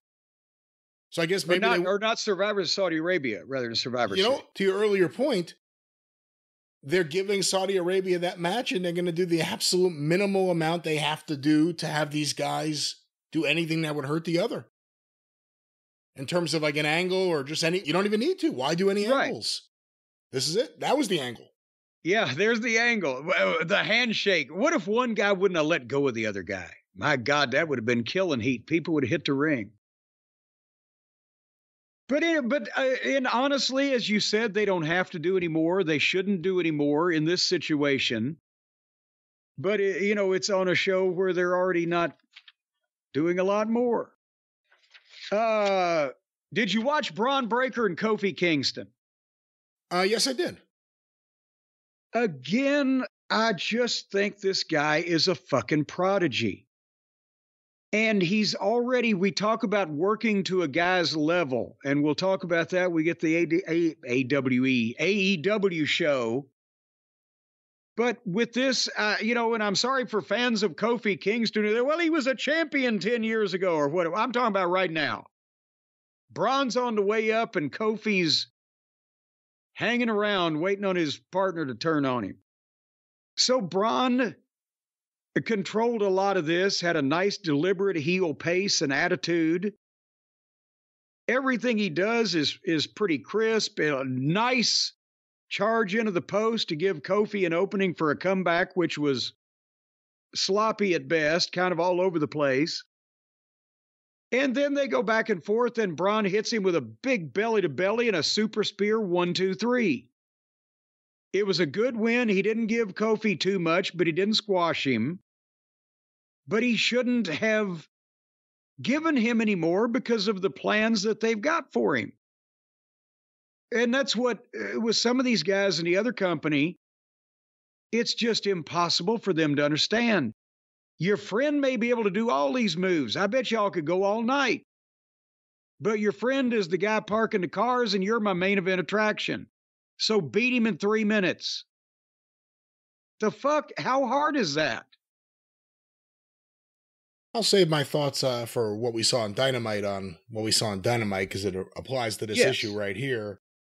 But yeah, Braun Breaker looks good, and Kofi, like you said, he's been there a long time. How long has he been there? Like 15 years or something? I don't know. They're about to give him a gold watch. But anyway, then Braun went back to Kofi like he was going to do something else, and Woods hit the ring, and Braun bails so that, Woods can take care of his partner, and then he comes back and gloms him and goes to spear him, and they play the Jey Uso music. And Jey came out and super kicked and speared Braun, who went to the floor, and then jumped back up, and Jey super kicked him again. I'm not looking forward to any matches with Braun and Jey, but just because of the shortcomings of Mr. Uso, and in terms of his sloppiosity. But that's what they're built. Well, you have to figure he's going to get the belt back from Jey Uso, and then Jey Uso can spend his time dealing with the bloodline stuff. Can yeet on off. No, that's the thing. It looks like I believe the forces are starting to assemble. Is this the origin story of the Avengers, where now Cody and Roman have at least had one tentative alliance, and Jimmy's trying to talk to Jey, and the teams are starting to come together. Rhea Ripley and Damian Priest had some more dramatic dialogue in a scripted exchange, and R-Truth had a match with Miz. They were partners, but Karrion Kross got involved. That's why we didn't pay any attention to it. And before they even locked up in the match, Kross and... Why are they doing this to Paul? Poor precious Paul Ellering. He could say no. He could say, I don't want to do this. He wants to do this. Well, Kross and... I don't know what he's doing, but he wants to do it. He wants to not do this, apparently, because this is not doing something. But Kross and the two fat guys and Precious Paul come down to the ring, and Miz turned his back, and R-Truth just schoolboyed him 1, 2, 3, and then hugged the Miz and hugged the referee and jumped out on the floor and fist bumped the heels. And then Kross told the fucking fat guys to get him, and they grabbed him and threw him in the ring, and Miz gave him the face buster. So now Miz has gone from being a superstar to joining this sideshow group. He's been there. Anyway, he's been there a long time too. And it seems even longer, doesn't it? How long do frogs live? What is the lifespan of a frog? You in this thing about him being a frog, I guess, is he going to become like a demonic version of himself? Well, they're not really demonic. They're kind of like biker, but they don't have bikes. They're not really bikers. They're, They have fat. He needs to gain weight. Do they have mystical powers, Kross's group, or are they wear black? They're wearing black and being spooky. And Scarlett wasn't with them, was she, when they came out? Oh, she may have been. I don't know. See, that's the bad thing. They're so boring, we don't notice her. They used to have smoke, right? Didn't they used to have smoke everywhere? I think they started testing for that again. Oh. But anyway, and then and Jimmy was in the back looking for Jey, and he found him, and he said, just listen to me. And Jey said, get out of my face and get off of my cloud. And off he went. And then we got the main event. Rhea and Tiffy versus Liv and Raquel. And they rang the bell. They had 11 minutes on the air, and there was a commercial break in that. So they didn't drag this out or anything. But basically, I think they're setting up some kind of Survivor Series business with the females also, because there's multiple baby faces and heels mad at each other in this thing, where finally, the finish of the match, Rhea and Raquel finally got in a fight, but Tiffy missed a moonsault. And the refrigerator, Nia Jax, came down and nailed Ripley and got the disqualification in. But then, as the fridge went to Tiffany to help her, Rhea came back in and went for a slam on the fridge, but Liv clipped Rhea's leg so that the fridge fell on Rhea. And then Fridge grabbed Liv and headbutted her and leg dropped her and bonsai'd her. And then told Tiffany to cash in her briefcase on Liv, who's another heel. And she grabbed the case, but there was Dominic to pull Liv out of the fucking ring before she could be cashed in on. These women can never get along. So are we setting up some kind of multiple person fucking round robin fiasco to go on here also? I don't know about that. They're setting up Nia versus Liv for Saudi Arabia. In the middle of all the Liv and Rhea stuff, they have to somehow get Nia mixed in just because of Saudi Arabia. But we've also got Tiffany. She's Nia's pet on SmackDown. And we also got Raquel. She's Liv's muscle. Yeah, and the love muscle. And I don't know what the hell that means. But anyway, I think we ought to just put them all in the ring and give them all a big bat with spikes like Ox Baker had in Escape from New York and let him sort it out. And that was Raw. It certainly was. That was Raw.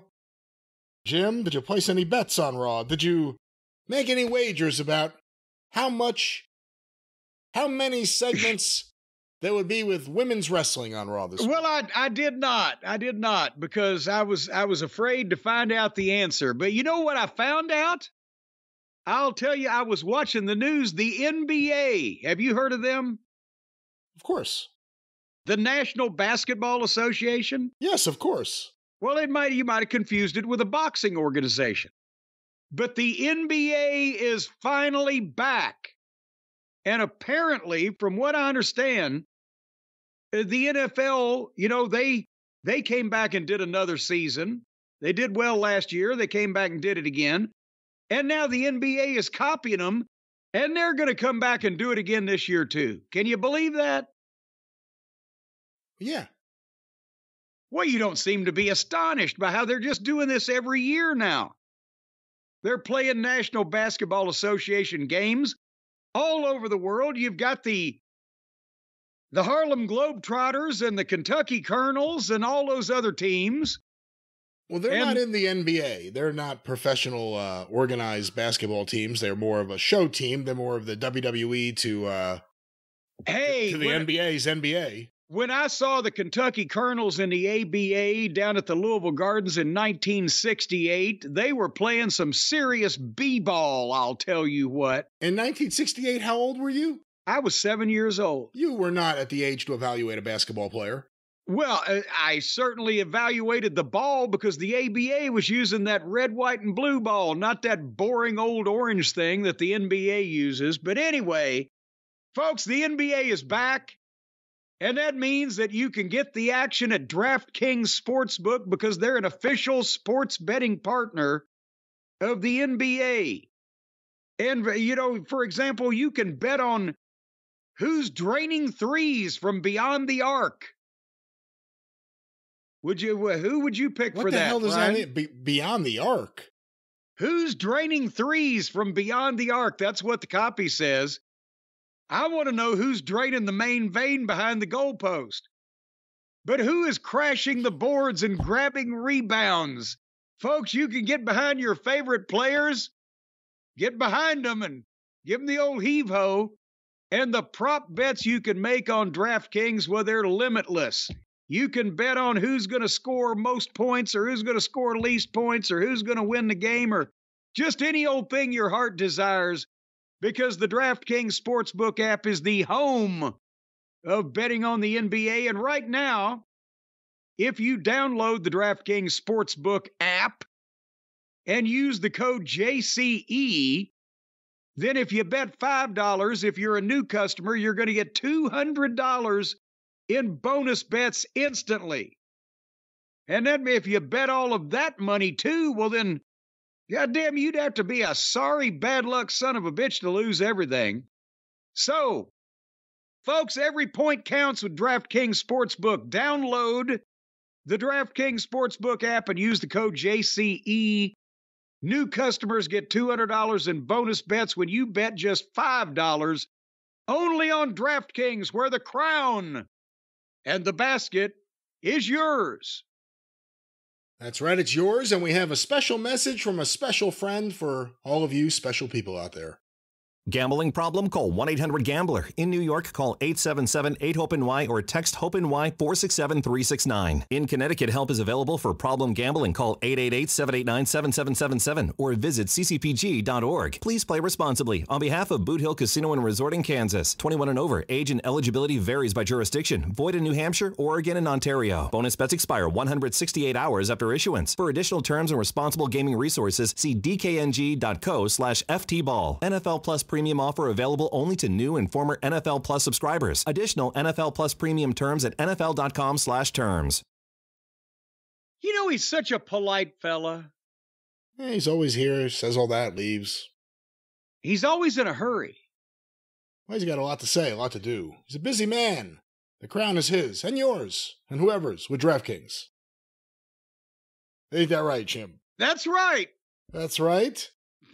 Well, why don't we move That's across... a deep subject, as Mama Cornette used to say. Why don't we move across the country to California, where this week AEW returned to the Golden State for another action-packed episode of Dynamite, a highly anticipated episode coming off the big pay-per-view, the ending where there was almost a murder, and various other people turned or won. Lots of things happened. We figured there'd be lots of answers on Dynamite. And only there were more questions. That's what the problem was. Questions. And California, here we come. I heard there were 30 million people or more in the state of California, and they couldn't get... What is 3,000 going into 30 million? Is that... That's not even one... Is that 0.1%? Or is that, how many fractions of a percent is that? I don't know. Well, why don't you know? Because ask your question again with English. Well, see if you do the ciphering. Use your words. Use my own words. Use your words. Well, those are my own words. I just made them up on the spot.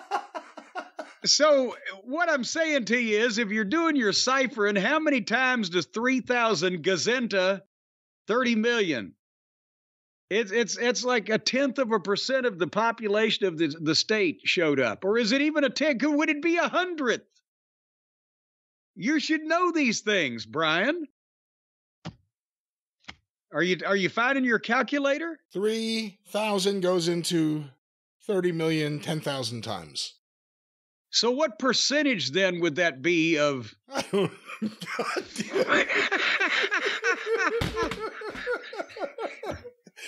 You know, I can guarantee it is a percentage. Oh no, my calculator broke. Oh, golly. Oh, well, I do. We'll just have to guess.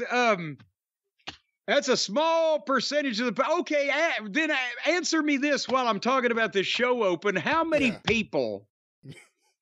Does that building in San Jose, California that they had this event in, how many people does it hold if you're running a regular event where you just don't block all of it off?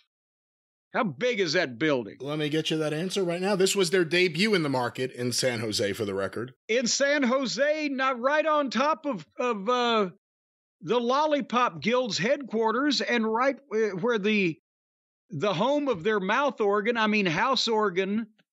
The Wrestling Observer editor Dave Meltzer lives in San Jose. They couldn't figure out a way to strong-arm, bully, intimidate, or otherwise ship more than 3,000 people into this building. I believe it is, I believe this capacity number is for the NHL games, the San Jose Sharks, but the SAP Center Capacity, 17,562. Jesus Christ. All right, so 3 Gazinda, they had about a sixth of a house. But they started out not going directly into the arena, Brian. They started out with a cold open, a package, an interview with the plumber, John Moxley, and his crew in the back of a pickup truck riding around. Apparently, they were just going around in circles in the parking lot of whatever arena they shot it in, because every once in a while, when they drove by what apparently was a group of fans, they would cheer a little bit, standing out in the chilly California night. But Moxley recites again lines from whatever movie or movies that he's been watching and studying that are like indie underground cinema. And it sounds like something, the words as they come out, it sounds like something until it ends up never making any sense overall or really explaining anything. But it's some of the most wonderful verbiage that anybody's ever used to not say anything. He's like a barfly Bray Wyatt. Nonsense. Just talks nonsense. Clearly, it's based on him wanting to be an actor. I don't know what the hell this is supposed to be. The pickup truck. Whose idea was the pickup truck? By the way, what does Jack Perry think about that? Hey, Jack, can you sit down? Moxley's decided he wants to have a vehicle they drive to every show in now, and it's going to be a pickup truck. Is that okay with you? Well, but the thing is, you never see the front of the pickup truck. You only see these bunch of stooges in the back of it, whereas you never see the back of Jack Perry's bread truck. You only see the front. So they probably got a, I'll just stick to your ass and you stick to my front type of thing. I don't know. But this Moxley thing, when I was waiting for something to make it better, the pickup truck, their new mode of transportation. Because that's the other thing that's funny about the whole thing. Moxley's this philosophical white nationalist. I'm not exactly sure what the gimmick is, but it's also, he can afford a bus. You know what I mean? He's making millions. The whole idea that, like, even with Darby, like everyone's like still down and out. No one's like, yeah, I'm rich. I'm rich as fuck. I can do whatever I want. That should be, that's part of the Moxley thing. He's acting like he's some street guy. He's making millions. Yeah, well, and they're showing the B-roll of the Danielson murder plot from the pay-per-view while he's doing this promo, and he puts over, AEW was the place where everybody could come to be the best. This was the dream. And wrestling gave me everything, and I want that for other people. So now is he a fucking sympathetic, empathetic heel or a baby face or what the fuck? And he starts saying, there's 150 wrestlers on the roster with big fat paychecks. Where are they supposed to go? What? I hate what AEW has become. Egos are out of control. All the dancing and the partying. Well, I'll burn down the forest to plant anew when I'm not sentimental. Is this angle? Is the story of this that Moxley is mad at Tony Khan's shitty booking? Or No, I think it's going to be like Fight Club. Moxley's actually fighting himself. He's mad at all the spoiled, rich millionaires who are lazy and selfish with big egos and bad ideas. Turns out, he's been punching himself in the mirror. Claudio, make sure you rent a truck. I'm thinking that maybe Renee is trying to do the thing. Have you heard where the wife slowly poisons the husband over a period of time to try to avoid detection? How come there isn't a babyface who, when they're interviewed, goes, hey, Renee, before I answer that question, what the fuck? Like, what's up with you and your fucking husband? Well, yeah, well, that would, He's beating up everyone in the company, and you're just standing here like nothing's going on? Like you're not going to go back to his room tonight? That would be too obvious to ask a guy's wife why that he was doing all the things he's doing and beating up me and everybody else that she's talking to. They should announce that they're separated. Well, there you go. In character, right? That would make sense. They ought to pull the old John Laurinaitis and Kathy Bella thing. The Bella, well, I guess that, although that's not a work. Right, that would get people talking. It doesn't have to be real. Renee, I want to talk about your husband. Well, actually, I don't approve of any of this, and we're in the midst of a divorce. Yes. You know, I can't explain what's going through his mind. You know, Every time I want to be intimate, he runs around with this stone-faced Moldovan girl. And yeah, what about when Renee has to interview Marina Shafir? What's going to happen? Yeah. Well, let's hope Marina Shafir's not doing any Shafir, not Shafir. Let's hope she's not doing any interviews anytime soon. They found a role that requires her not to talk. Will Renee have to climb up in a pickup truck to interview this group, or do you think they're going to be smart enough to keep them apart at least? Man, she's on every one of these shows in like a flowery dress and dressing like it's her Oscar night. Like every week's a fancy outfit. Meanwhile, her husband's showing up in his green pants and doing this whole thing. And we're supposed to ignore the fact that they're to get the interview. Like it could be like a segment after he jumps the entire locker room. And then it's like, let's go to the remarkable. And then she's in the back doing some hammy interview. She looks like she's gone to the prom. He looks like he's just climbed out a pump in a septic tank. That's my thing. Anyway, he closes the thing up. We'll do what has to be done. If you're not with us, run while you can. Get out of the way. What is the new paradigm? You work for me now. That was his closing line. You work for me now. What did I say to you, Brian, on the very last program that we did? There ain't gonna be no Shane McMahon in this, because Moxley is not gonna come up with or approve or participate in a goddamn deal where he's not the boss. And I think I even said that, where he's not running things, where he's not the boss. And his exact words were here, you work for me now. He is a delusional. For no good reason. I've given no reason at all. Just accept these stupid ideas I have. He is a delusional fuck. He thinks he's a badass. He thinks he's a great wrestler. He thinks he's some kind of goddamn Orson Welles as an actor. And he thinks he's a superstar. And he's not going to... Have you noticed that now he used to just not sell because his work was bad?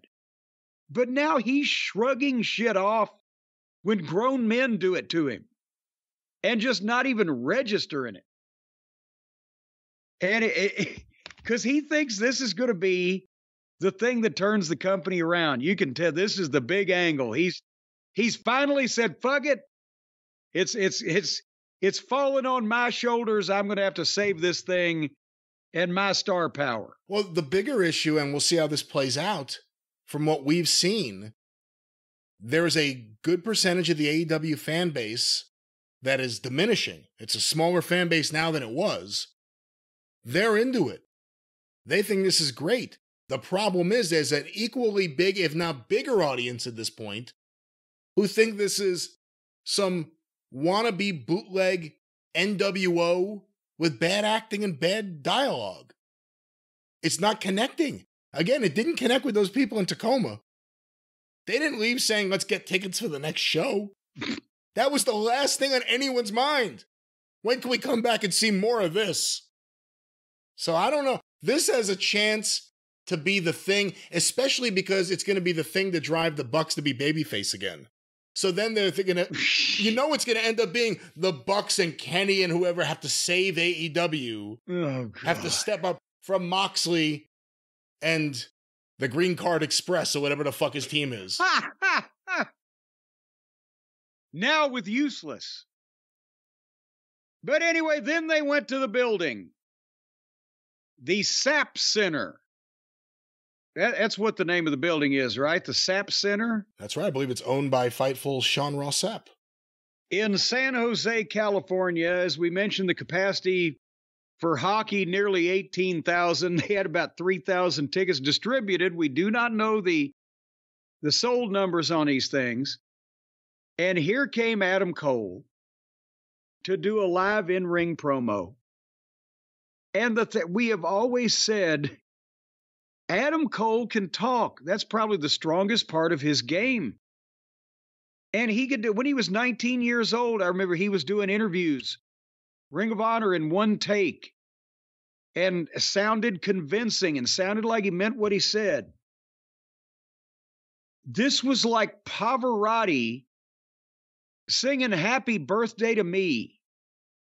The material is, they have tried to now tell this story like Adam Cole was the babyface all along and did the whole devil thing with his cohorts, Taven and Bennett and Roddy or whatever, because MJF was such a rotten human being all along that we did it to get him. This thing has been cursed. It's been snake bit, the whole thing between Adam Cole and MJF. They started it, and remember when it was over, about a year and a half ago? It was the most over thing on the program. They couldn't wait. The kangaroo kick and the tag team matches and the comedy videos, and we hated a lot of it, but this group of fans that likes silly, phony wrestling were goddamn over the moon about it. And then the devil program, who got hurt first? MJF was gone, then Adam was gone, or was it Adam gone, then MJF gone, then Adam gone again? Adam got hurt jumping off the stage, and he broke his foot, which required like 2 years worth of snow, which he was out for a while. And then I think MJF got hurt because MJF was there through the end of the year, wasn't he? And then Adam Cole made an appearance as a heel doing a promo, and that's when MJF made his surprise babyface return. And then Adam Cole returns again now as a babyface because MJF's now a heel. Because MJF's a heel. And again, the promo that Adam Cole did so wonderfully and performed so well here made huge liars out of both of these guys multiple times over in this story. And if you actually watch the whole thing from the start on video, culminating in this, through their last interactions and then this promo, it would make not one fucking lick of sense, would it? And the only reason that they think they can even get by with this is because, like you and I, a lot of people have forgotten, it's been so long, what the order of events was and who did what to who. But this doesn't make any sense at all, does it? I don't think there's any way they can make sense of it. That's the dilemma. They want to address it. They want to have something to do with it. I guess you kind of need to if both guys are there at the same time for even a second. There's no way to talk through. Bill Watts couldn't make sense of this if he was on commentary. But then not only that, that's not the only problem. Because also this promo, and did you get this vibe off of it? It reminded me of a Shawn Michaels Bret Hart exchange where they were nominally keeping in the angle so they couldn't technically be screamed at, but they were still saying shit that they knew would piss the other guy off for real. Why would Adam Cole be saying these things? Personal issues draw money, but when you call MJF fake, phony, an insecure little boy who will cry in the corner of his room if you fuck with him on Twitter, and talk about his hair transplant, does that help this issue draw money and be a personal issue? Or does that diminish the guy? And why was he constantly hammering home and putting an exclamation point on, trust me, Max, I'm telling you the truth. Everybody in the locker room hates you. Well, there may be something to that. I don't know. Well, that's the thing. But he was going overboard than if he was trying to convince the fans of it.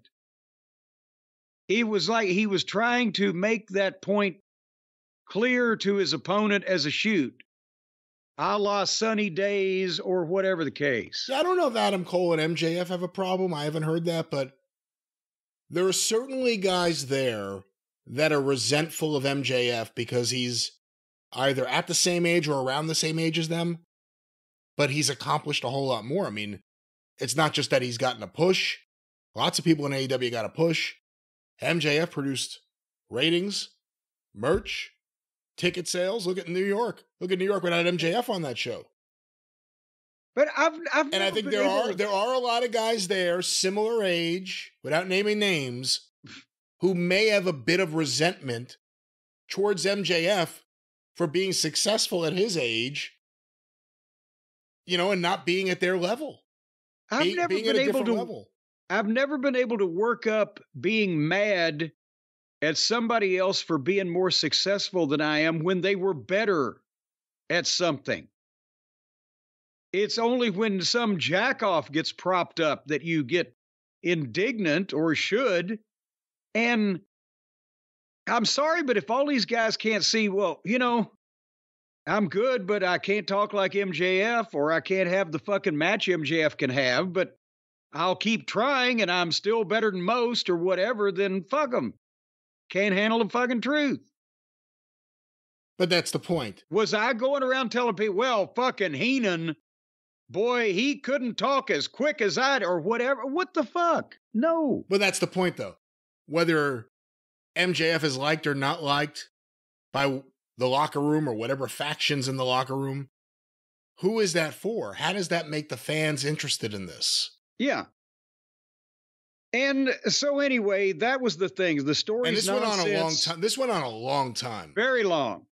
Story nonsense, been fucked up for a while, tore MJF down in a weird way to diminish him instead of making him a bigger heel or getting interest focused on this issue. And then he called MJF out.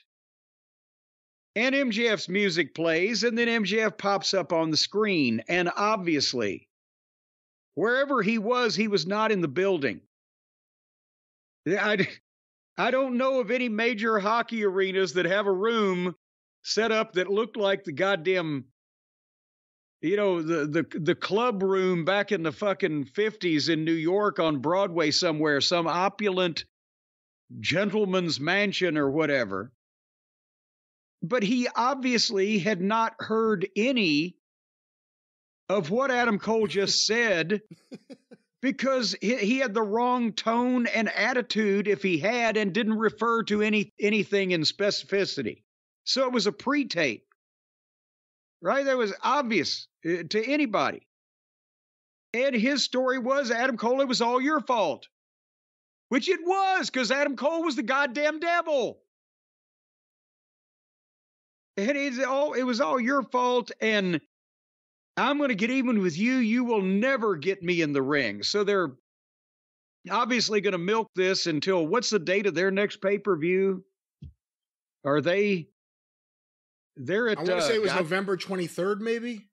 Sometime at the end of the... So they're going to milk this for a few weeks. But again, MJF, great material, fantastic delivery. Nobody talks like that. It's not even a fair contest anymore. But the story behind it was incoherent to begin with. And then MJF is obviously, that's a tape. He didn't refer to anything. But then when that was over, Adam Cole in the ring responded, well, let me tell you something, Max. Like he's talking to the fucking guy on the pre-tape. I'm going to give you the ass beating of a lifetime. I don't know, but if you stood Adam Cole up next to MJF these days, I know which one's been doing push-ups and sit-ups, and I know which one has been fucking up and throwing up. So, Jesus Christ. I don't know if he... I don't know if he ought to be bandying those threats around when right now MJF, one of his arms makes a good goddamn thigh for fucking Adam Cole. Since there are no rules to this feud and kind of you could just erase the past, MJF should make up with Wardlow and get Wardlow come back to his side. That was the best usage of Wardlow. Can anybody find Wardlow? No. I don't know where he is. So, but the fans didn't go crazy for the story that Adam Cole told either. They were happy to see him, but when they heard what came out of his mouth, it was more like just, what? The brochacho thing getting over the way it did for the short period of time that it did disguises the fact that Adam Cole's entire AEW run was a complete disappointment. And I think he turned off a lot of, I mean, I know he did because he did it even with me. He turned off a lot of Adam Cole fans. Yeah. So the reaction wasn't what you would expect from a big returning, I was about to say babyface, big returning wrestling star who could fit into any genre of babyface or heel. It wasn't that. And the other thing is, in terms of them doing something together, in a time where it seems like everyone in AEW is getting a very, very fast is getting a better physique. If Adam Cole looks like he used to and doesn't have a tan, for that reason and a variety of others, there's no way he could do something with MJF and MJF doesn't go over, right? Well, one would hope, but, you know, look who we're dealing with here in this environment. But I think... Vince was right. I hate to say it. Vince was right. Adam Cole would be so effective as a manager who never took off his clothes, who ran his mouth, and every now and then you get past this big beast and you get to punch him in the face. Yeah. That would have been the best use for him. It really would. But if he hadn't changed the way that he looks physically and he gets in the ring with MJF, it's sad. All right, real briefly, till we get to the next major event, Chris Jericho says Mark Briscoe cheated and he wants a rematch, and Mark Briscoe is mad that Jericho keeps talking about Jay and is going to give him a rematch. And next week, they're going to have it on TV in a ladder match. Oh, Christ. You know what? Give Jericho credit other than the stupid thanks guys at the end. And again, it wasn't the usual one, but the whole thing is just a bomb, doesn't work. This is one of the best promos I've heard from him in a long time. Well, but now I'm afraid he's going to win the goddamn belt from Mark Briscoe. Oh yeah, I think so. Well, that's the problem. He could be the face of Ring of Honor. He realizes how bad things are getting in AEW. Hey, Tony, I'll just work for Ring of Honor. What was the one thing that I praised about that overlong, overdone, overbooked fiasco of a pay-per-view? They had a single match between Jericho and Mark Briscoe won with the Jay Driller, and that was the right result. The one thing they did right, they're going to bring it back, and I guarantee you now Jericho's going to beat Mark and win this fucking belt.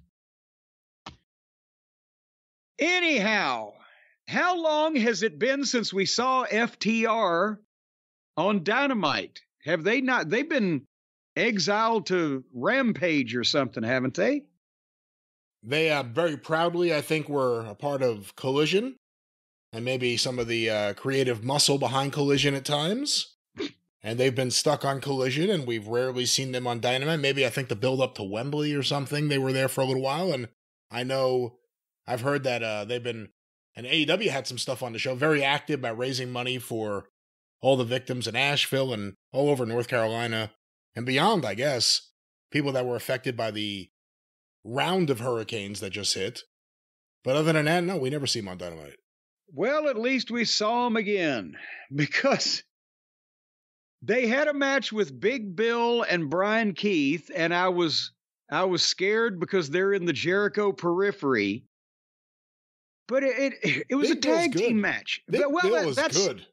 That's the thing. Brian Keith ain't bad. He's just painfully small. But all of a sudden, shit was getting laid in. Wrestling spots were being done. Tag teams were doing double teams. There was crisp work. There was no gymnastic bullshit. The big 7-foot giant was being kept strong. It was... what the fuck is this in this environment? It was professionalism being exhibited. They kept Big Bill strong, and they had to work to get anything on him, and then they got some heat on Cash.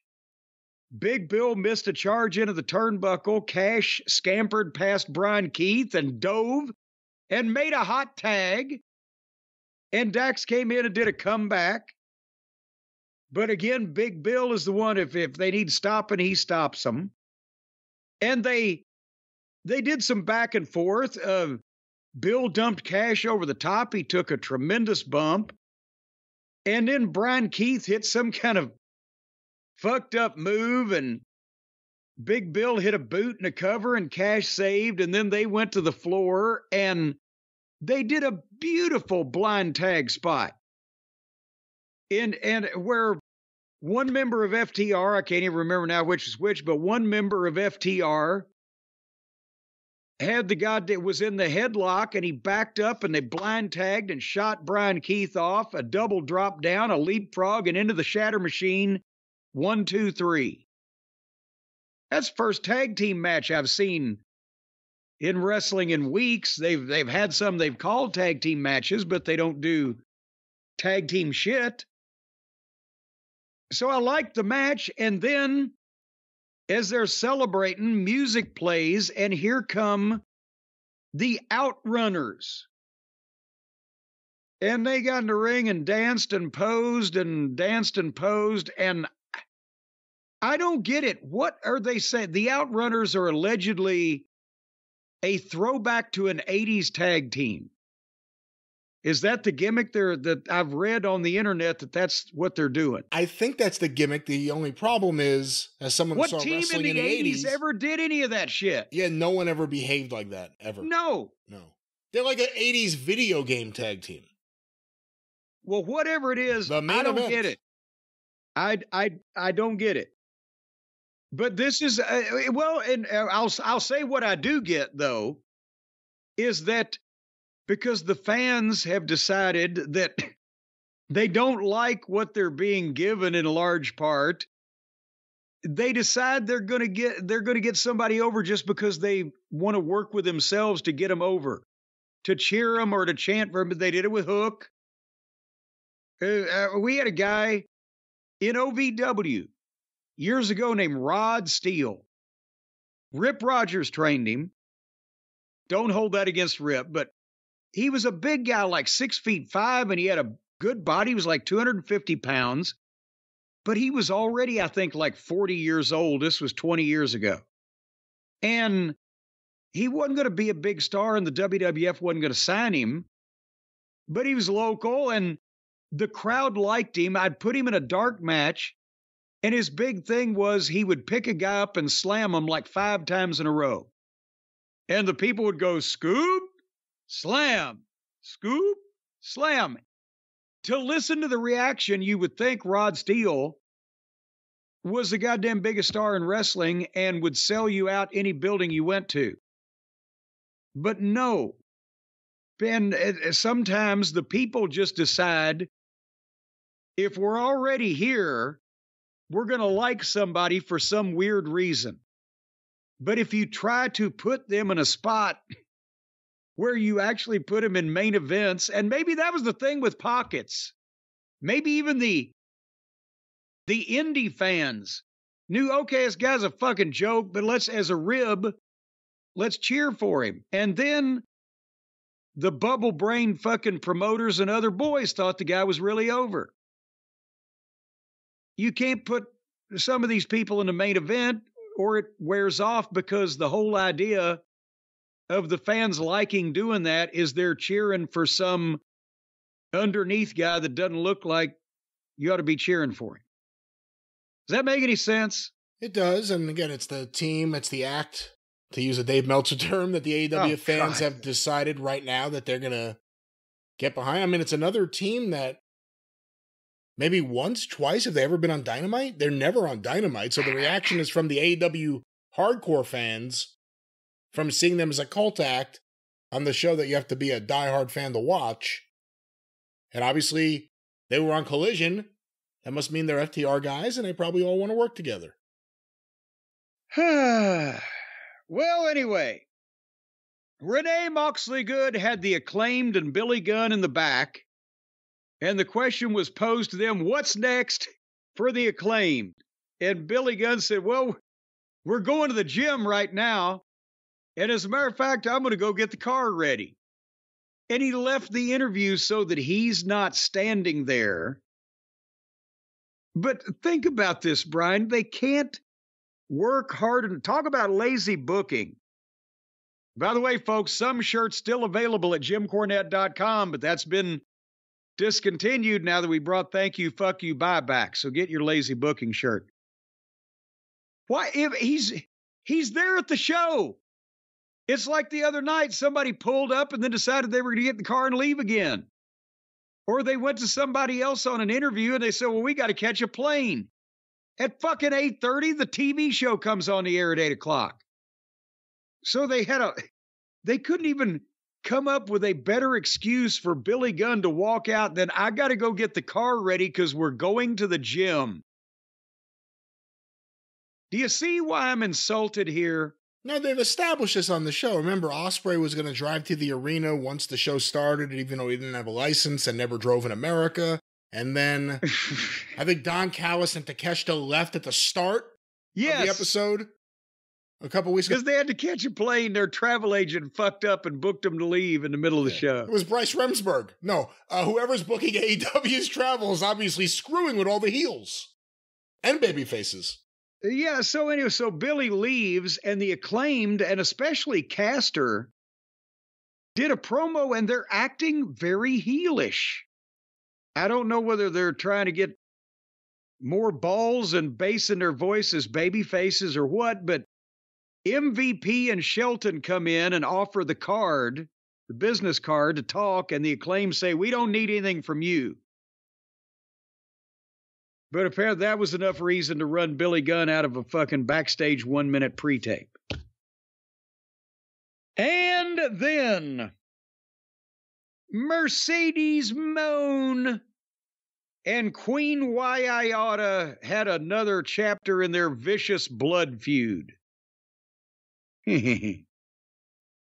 Remember when I mentioned last week, who was it? It was Margaret Cho. That, or was it Emi Sakura? Same difference.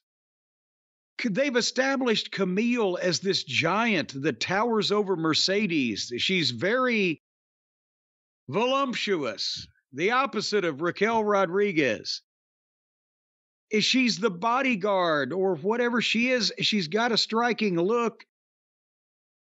And the first thing they do 3 weeks into this thing is have Emi Sakura fucking pushing her around and bumping her, and she gets no retribution.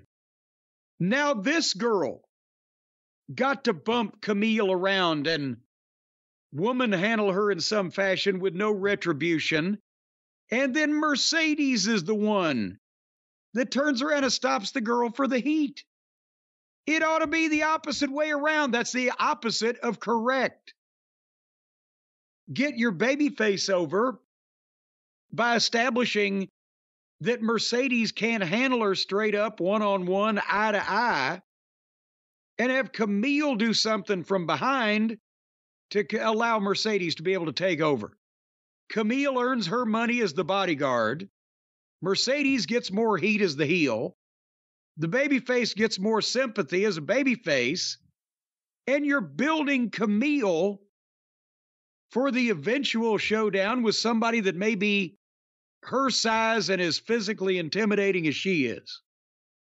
Or just have every one of these goddamn middle card miscellaneous girls pushing her around. Which would you pick, Brian? Obviously, this doesn't do anything to help Mercedes Moné and nothing to help Camille. So Mercedes won with a fucked up move of some description and a chin lock. She's a member of the Gracie family now. Mercedes Moan Gracie.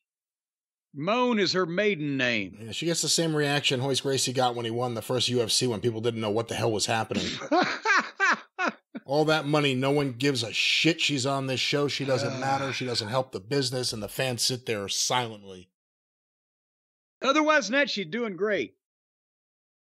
Well, we can get through the next part fairly quickly because Private Party and the Hardley Boys were in the back in some storage room where there was such an echo, it was hard to make out all the scripted verbiage, but Private Party wants a rematch, and the Buckaroos take a long time to cheesily tell them never again will they face Private Party. And then Stokely Carmichael came in and told them that they were he basically tore them down some more. Private, yeah, you should have listened to me. You guys, you're just done. You're just, bleh. I don't know what that was. Did you get any insight into why they just decided to just tell Private Party what pieces of shit they were? The Bucks can't book a tag team division. The Bucks don't know how to be wrestling performers on a national stage. I mean, there's a variety of problems here. None of them are Private Parties. Well, and then they went to a break and then came back, and there were the Harley Boys again with Jungle Jack Off and their bonus baby Okody. And they were doing a promo. It's Kenny Omega's birthday. And since he had 20 feet of his putrid intestines out, we got him a little gift. So happy birthday, Kenny. And they dumped a bunch of like pig intestines or whatever they got from a butcher shop out on a desk. And Okody earned his $200,000 or whatever this month by saying, "Get well, bitch," so everybody can laugh at it. What a waste of fucking money for this broken down, colorless, tasteless, odorless, cake, charismaless fucking cake. You're talking about the cake. I'm talking about Okody. Oh. What the... And then the next match, and we're going to skip this one to the end real quick, but it was the Hardleys and Okody against Kyle O'Reilly, Rocky Romero, and Pockets. And obviously the mascots matches are unwatchable to anybody with any respect for the business. But again, I tried to see something worth any amount of money to sign this broken down shell of a human being. There have been people that have just come out of a medically induced coma that could move around the ring better than Okada. And I'm saying focus on him in every match. The crumble bumps, the slow-mo, the concrete shoes. Nothing gets laid in. He takes every shortcut imaginable. And they're paying him millions of dollars. Bitch. Anyway, bitch. I mean, it's embarrassing. Can you tell me what's embarrassing is the lack of reaction all of this is getting at these shows? Because the one argument to shut you down would be, well, you don't like it, but everyone else does. Well, there's no one there and they're barely reacting. So all this stuff with the Elite and Jack Perry is the most cringeworthy promo in wrestling because you don't believe anything from him at all. I mean, Okada's a problem, and he's certainly not the Okada of old. He's the old Okada, all right. He's positively retirement worthy. Yeah, I mean, I don't know. There's nothing I can really say to save any of this. It's not. Well, it's not good. They had a match, and then suddenly Wheeler Useless came in and leveled Pockets and got the disqualification. Remember when they would never disqualify anybody for anything? Yeah, for like the first couple of years, AEW never had any disqualifications, right? And now they've just said, oh, fuck it. As soon as we're ready, just run in and we'll just ring the bell. It's gone from one extreme to the other again. So then here came the Moxley. Moxley. The whole crew and the heels led by the Jackson kids go to the entrance, and Mox and the minions beat up the baby faces. All of them beat up Pockets. And then here came Top Flight and Action Andretti. And they got the shit beat out of them. And by the way, those three now are a thing, apparently. They're together. I know that the Martins are brothers, so they should have similar size, similar features. But Action Andretti, he's about the same size. He's got hair. When they're all three out there running around doing the old shell game, I can't tell which one's which. And then Moxley was not registering anything. A guy sprung off the ropes to give him some kind of flying dingbat, and he just reached up, boop, and just knocked the guy out of the sky. And other people will come up, he'll just grab them and hold them. And then the Dork Order came out, and they got beat up, and Moxley choked out Fat Uno. So, and then Marina Shafir hung one of the Dork Order jobbers from the ring post with a belt around his neck. And then Moxley said, if you're involved with AEW, you're under attack. And then they squished him in between the stairs and the ring post while Moxley was slobbering, this is the cost of doing business. And so they beat up all these jobbers. And again, they go to the back, and Garcia and Private Party are yelling at the Hardleys and Jungle Jackoff for letting that all happen. They're fucking heels. Why would they stop anything from happening? It doesn't. Because any of they're it makes sense. They're EVPs, so this is supposed to trigger them to all of a sudden become responsible businessmen. They're doing the same shit. They beat up the owner of the company and spiked him on his head. So why would they stop these psychopaths from... Why doesn't someone make a deal with Don Callis to stop them? Tony's got money. Callis' stable seems a whole lot more badass. Yeah, and he's got a screwdriver. Yeah. What would you have brought me if I'd asked you for a Bloody Mary? I am a plumber. I don't have a screwdriver.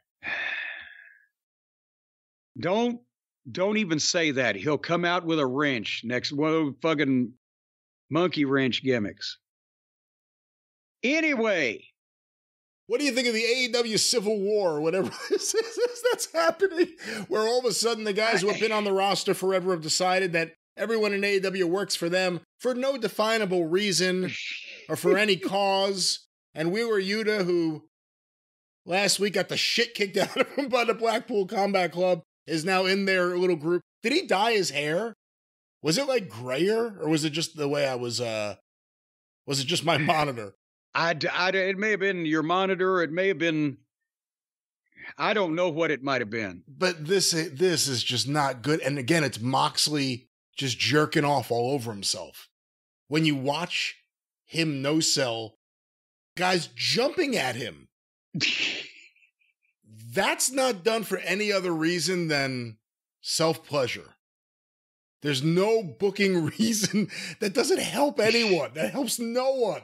He sells nothing. Remember last week on the floor, he front face locked two guys and just held them there while they were trying to fight him. Private Party, I think. Private Party, yeah. I saw someone write, and this made me laugh, they should get that guy that made him lose, or one of the guys that made him lose in the grappling tournament. If this is what Moxley's doing to the roster, the other guy will kill everyone. Yeah. This is a great way to make someone new. Tony Khan could say, I have found the guy that beat Moxley, and it could be anyone. It could just be anyone that no one knows. And there's your new star. And this isn't even the end of it. Oh, no, I'm sure it has much more left to go. After all this, what do you think of what I said earlier? That this is all to set up the eventual babyface turn of the Bucks to help save AEW? Well, it might be. It might be. And actually, now that you've said that, I hope it is, because then we can hear the people not cheer the Bucks as much as they've not been booing them. Because Kenny's obviously on the way back. They wouldn't have bought that cake if Kenny wasn't. They were setting up something. It may not be imminent, but he's coming back soon, I think. Have you priced pig intestines lately? I mean, that it's not as cheap as it used to be, inflation and all. So if they spent that much money, he's got to be coming back. I think that's what they're going to do. It's going to be Moxley and his crew versus the reconfigured Elite eventually. You could have, Moxley and Omega, the Bucks and Pac and Claudio, Marina and Jack Perry. Oh, poor Perry. But then does that mean that Tony will have to make up with the people that Spike pile drove him because they're fighting for the company against the evil people that want to take it over rather than the evil people that already run it. Maybe they can knock on Tony's door. Boss, can we talk to you? She's got something to say. We were really inspired by you. So why don't we all come together and together do that famous catchphrase all together now? Are you ready? And I think that's how you make it up. You do his favorite thing. You start screaming at each other, yelling catchphrases of Antonio Inoki. All right. Can we get to the one highlight of the program? Blame Shinma. I'm going to Iraq. Sorry, I'm just doing various Antonio Inoki catchphrases. But yes, the highlight of Dynamite. Lio Rush versus Shelton Benjamin. And now they can't say that none of them know how to do this because they got a tutorial on their own program. If anybody was watching the monitor, this is what it looks like. Lio Rush came out with a girl in his corner. I don't know who the fuck. Layla Gray. Okay, well, there you go. This match had everything I like. Layla Gray and Lio Rush has always entertained me. Wait a minute. I thought she was a porn actress. Layla Gray? Layla Gray. No, but every woman in wrestling is kind of named after, like, they all have porn names. Sasha Gray is who I'm thinking about. Oh, that's who you're thinking about, really? A fine young woman. Where is she today? Many talents. Where is she today? I don't know, but if anybody's got any phone numbers or contact information, keep it to yourself. CornyDriveThru at Gmail. No, at gmail.com. Anyway, so the point is, Shelton's got MVP with him. They're reforming the Hurt Business under another name, and Bobby Lashley is imminent. But Shelton looks great. He's in shape. He's a grown man. He's a veteran. And this was very close to perfect. I think he was a little nice to Leo at the finish, but nevertheless, the whole story of the match. Lio Rush is smaller than everybody, so he's also quicker than everybody. He's using the speed and agility to duck and dodge and stick and move. And the only chance he has to rock Shelton Benjamin is to catch him off guard. And Shelton Benjamin dominated him physically. He'd take him lightly every once or twice and get rocked, but he never took big bumps or was what you could call in serious trouble. He worked to the level that Lio Rush is presented at on the card and his size. And he still gave the guy stuff and he made it work, but he didn't make it ridiculous. And even though Leo got some hope spots, really the outcome was never in doubt, and you didn't want it to be, because this is Shelton's first appearance on television. And because he was trained by very smart people, and he's got a smart guy in his corner, I'm sure they set this match up because it was different than every other debut of a big star that you have seen on this television show. Because the big star got over for the good of the business. He didn't go out there to fucking have the greatest match his opponent had ever had because he's such a nice guy. So anyway, everything looked good. They were serious. It made sense. Power slam type of suplex, 1, 2, 3, Shelton wins. That's what I'm taught. That's the way you debut on television, for fuck's sake. Is this hard to figure out? Well, Shelton looked good. He looked gigantic in AEW. My only complaint would be I thought it went slightly too long.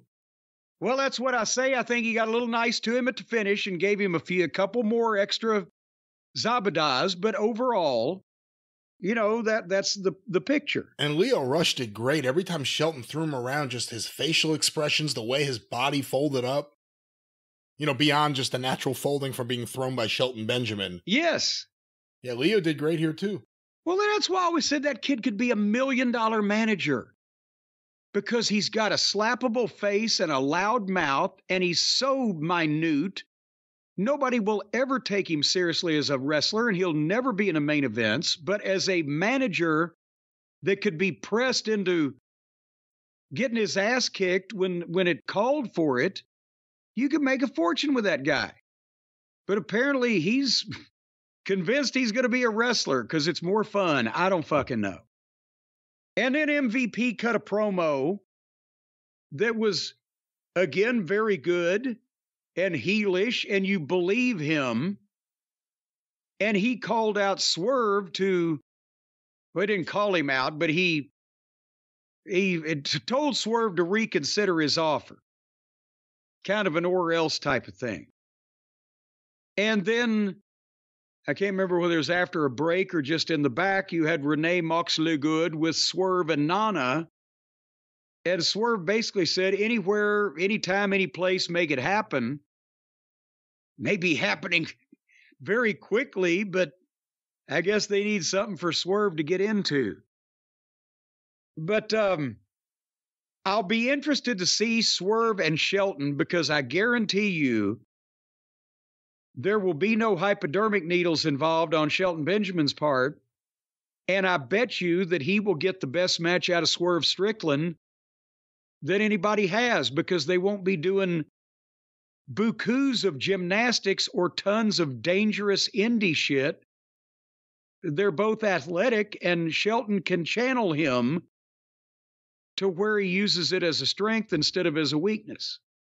Beyond the match, the promos, the look, everything, what have you thought so far of the presentation in AEW of MVP and Shelton Benjamin? They're making him look like a big deal.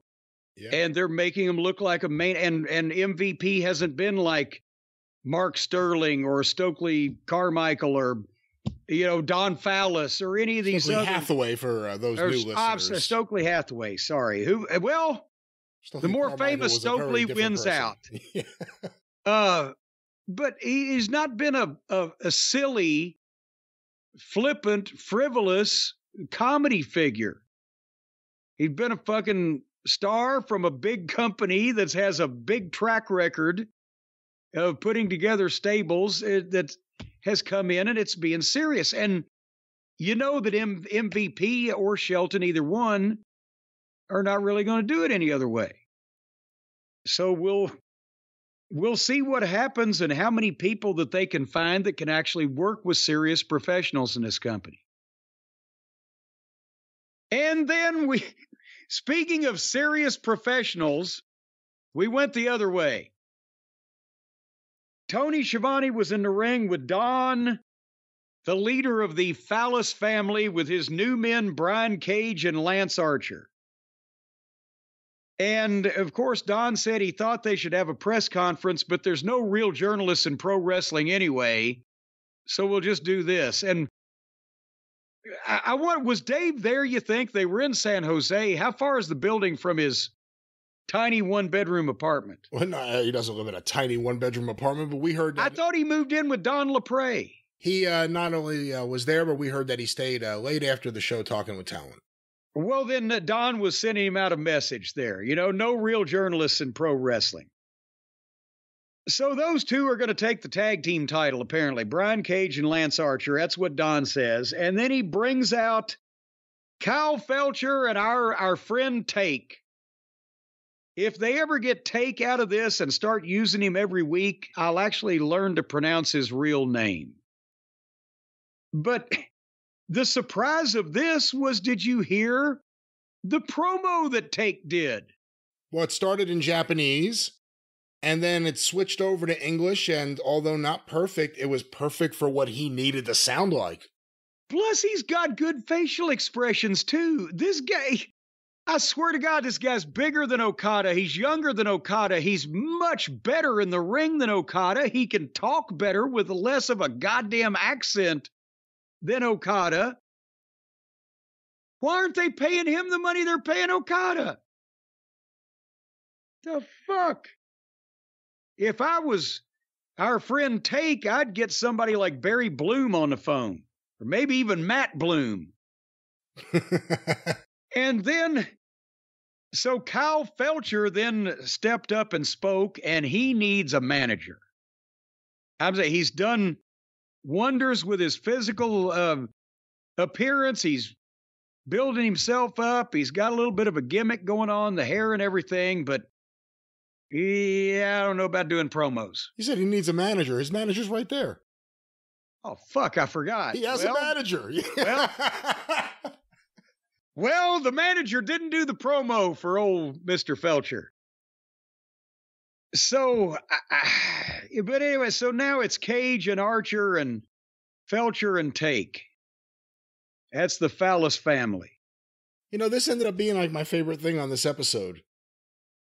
I think out of all the heel stables, this may be my favorite one right now.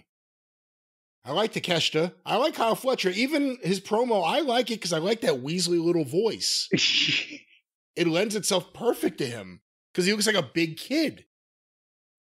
And then Brian Cage all of a sudden being there, I'm all for giving him a shot with something, I guess. And Lance, we haven't seen Jake since Jake made that deal. Was he killed? Shut up, Jake. He's in Mexico. He's doing background on his new team. He's going to all the various places in Mexico that you go to do background. Now, I like this segment. I mean, the problem is you have this strong, or they're trying to present them strong here, heel stable, feuding with Will Ospreay, maybe the best presented babyface of 2024 in AEW. And you have all this other shit happening in every other segment, independent of this. The Bucks and the Moxley crew, all that stuff's going on. And then you have this as its own separate universe. I like this. This is the best stuff on the show. Well, it's a good heel crew if they only had a manager. The manager was there. I forgot. But anyway, so in the back, Maria May wanted some competition, and Anna Jay came in, and they just started arguing and finger pointing. And Chris Daniels came in to try to separate them, and Anna Jay went to slap Maria May and clocked Chris Daniels. And then she, I'm sorry. And he's like, oh, I'm okay. Renee Moxley Good was in the back with Ricochet. He looks and talks like a substitute high school science teacher. That's perfect. Oh, my God. It's not that he's not well-spoken. He's not an unintelligent individual. It's just like, what the fuck? Did you guys have the new sub? Yeah, is he cool? He seems young. Well, he's young, but he's boring. Yeah, very boring. And he'll be on Collision Saturday, so watch out for that. But suddenly, in the back of the building, again, what is the name of the group that Moxley is? Moxley's Midnight Runners now, or whatever they are, in the back of their pickup truck. They were in the back of the building again, beating up the same job guys that they beat up before. And round two. One of Top Flight. Again, I can't tell which is which when they're moving around so quick. But one of Top Flight did a dive off an equipment case onto the pile of people in a street fight. They're doing dives. And there's Marina Schaefer beating everybody up. But have you noticed somehow nobody ever even takes a swing at her? How is that possible that nobody has had an opening to take a swing at her yet? I'll tell you, it'll be an interesting thing when one of the baby faces gives her a kick right in the pussy. What kind of pop will that get? See, this is another, it's like when they had Stephanie just telling off all the baby faces and the heels and everybody on the WWE program and emasculating them and cutting their balls off, and nobody would ever do anything about it. And I said that one time years ago on a show, and people said, well, how dare you advocate for the punching of a woman or the beating of a woman or what? Well, then don't put the woman in that position, because it is no win. If your TV network will not allow you to draw back and haul off and punch a woman in the face, then don't have the woman telling off, especially the baby faces. Because then the baby faces are diminished because all the guys in the audience are reminded that they can't do anything about it when their wife or their girlfriend tells them off either. And now my hero won't punch Stephanie McMahon in the left tit. So I'm doubly upset. Well, Marina Shafir's not cutting promos on them. She's actually kicking the shit out of them. She's beating the shit out of them. And if it was legit, I'm sorry, I don't advocate for male on female violence either. But if the female in question is a trained jujitsu expert and is currently beating the fuck out of me, I'm going to haul off and do what needs to be done to get the fuck away from this. And it's ridiculous. Yes, jump from behind or put the choke on or as part of but just over and over, and everybody's ignoring her and staying away. And that's not natural. If this was real, somebody would come from the side and clock that bitch. Man, if this is real, when they're fighting like the 20 people they were fighting, one of them would have broken away and cut the tire. Something. The Jeep was right there running. Yeah, flatten their fucking tires so they can't get away. Anyway. And again, every time any of this is happening, in the middle of it, Moxley finds time to like turn to the camera and, like he's Confucius or something. He has some kind of fucking expression he needs to make. We warned you, we're coming, and you can't do anything. Also, you should have known. What? What are you fucking talking about? And here's the other thing about this, even in their own world of insanity, this is a top heel group, Moxley and his gang, and they're beating up jobbers. It's Dork Order, it's Top Flight, it's whoever, miscellaneous people. And they get in the back of the pickup truck, and they drive off, and then, of all people, Fat Uno is on his feet and starts cutting a promo on the fucking heel group, Moxley's group, to the camera. And I wrote, my God, it's a shitty heel group, yes, but totally out of place to let jobbers still be standing on their feet cutting promos on them when they've just kicked the shit out of them. And then Top Flight and Andretti did the same thing. Well, if you're so tough, start running, catch that pickup truck. Don't be telling the camera. What the fuck? They get beat up and they're down long enough for the guys to get in the truck and drive off, and then they're up cutting promos. All righty. And again, this wasn't like the top baby faces going down. Private Party and the Dark Order. And Private Party weren't even there. Excuse me. Top Flight, Action Andretti, the Dark Order. John Silver went running after the Jeep. And then... Oh, yeah, I forgot. One of them did go running after it. No, that was Little Brutus. Yeah, that's John Silver. I thought John Silver was the one with hair. No, who's See, that? that's the thing. That's Alex Reynolds. Oh, okay. Well, see there, Obviously. It's been years since these motherfuckers have even been on goddamn television regularly. Thank God. But they're down to the core. They're down to the core people. It always comes back to it. Moxley and what he wants, the Bucks and Dark Order stuff going back to the very beginning. They're down to their people. Jack Perry getting a push. There are certain things outside of that window, but we're going to get to see these guys destruct this company altogether. I want to see Shelton Benjamin in a shoot 4-on-1 with Moxley, Yuta, what's the other one? Pac and Claudio. Pac, not Claudio. Nah, he's guilty too. I wouldn't want to see Claudio get stretched. And I would. Might at least have to save him for last. He might give Shelton a brief skirmish, but the other, what the fuck? That's the move. You want to get the Hurt Business over? Dynamite opens in a couple weeks after Lashley shows up with Tony Khan walking down the hall, and he knocks on the door, and inside's MVP welcoming, of course, Tony Khan in, and Tony says, I'll give you guys whatever it takes. Clean up my locker room. Done. And then MVP and Lashley and Shelton kicked the shit for 2 hours. They kicked the shit out of everyone on the show. Last man standing gets to stay. Everyone else goes to Ring of Honor. Well, there you and I'm trying to think who would be just on this show. Would anybody be the last man standing? Let me find them. There's no star power. They wonder why their numbers are going down. They're trying MVP. This is not an indictment of like MVP and Shelton who just got there. MJF wasn't on the show, but that's star power. He wasn't on the show despite the tape promo. I'm not even talking about star power. I'm trying to find somebody on this show that could actually compete with Shelton Benjamin, much less Bobby Lashley. Because Lashley, the size difference is incredible. Shelton's more human sized, but he'd still put a ham sandwich on their back and starve them to death. You know, I'm sorry, it got me thinking about the Moxley thing. That could be long-term booking. And we were so stupid we didn't know it.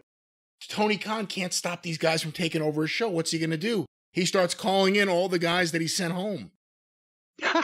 Miro, Wardlow, Ricky Starks, like this whole crew of people that have been gone reemerged to rid the company of Moxley. And I know somebody's out there going, well, Cornette just loves Shelton Benjamin. He ain't that big. He ain't that tough. Has it been long enough that people don't know that Shelton was a goddamn amateur and was Brock's coach at the University of Minnesota? Shelton was an assistant coach at that point. He'll fucking stretch your ass from asshole to appetite. Anyway, are you ready for the main event? As ready as I was when I watched it. Jay White, the light switch himself, with Juice Robinson and one gun. He wasn't the two-gun kid. Where was the other gun? Did they ever say? I can't listen to the announcing. Oh, I don't know, actually. Why would you send one gun out there? Seems like it'd be like having one midget. You can't really do anything. Anyway, Jay White with Juice and one gun against Christian Cage with Nick Plain and Nick Plain's mom. And the match started at 8 minutes till 10. And I swear to God, Christian, at least he knows. He's like, fuck it, we're just going to walk and talk, as we used to say. And nothing really happened before the break. The referee kicked Juice and Gunn out of ringside, and they grabbed Nick with them and drug him by his feet. And Nick's mom went after him protesting, so they got all the clutter out of ringside. And they went to break and came back right at 10 o'clock. They're back from the break for the overrun. And finally, Christian was ready to spear Jay White. Pip Sabian jumped up on the apron and drew the referee, and Adam Page came in and hit the buckshot on Jay White, and Christian covered him 1, 2, 3. And that was it. Now, we've just got used to Light Switch being a babyface, but is he the kind of person that gets any sympathy at this point from people? No, absolutely not. With the Guns, who are full-fledged heels, still involved with them. And are they full-fledged heels? Where are you getting that from? Well, I thought they were, weren't they? Last time we saw them, weren't they the heels? When is the last time we saw them? It depends on who you feud with. I don't know. When was the last time we saw them? I don't know. But anyway,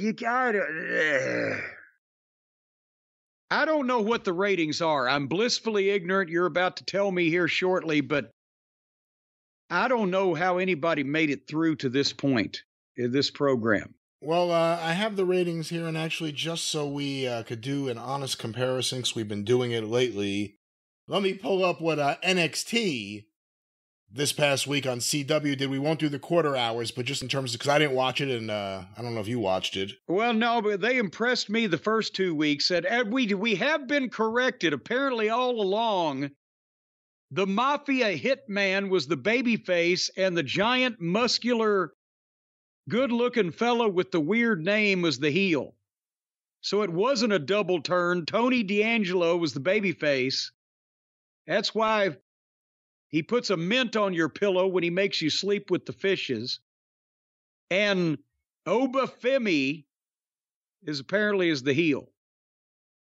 So, well, NXT October 15th on CW, Tuesday night, 8 to 10 p.m. On average, 639,000 viewers.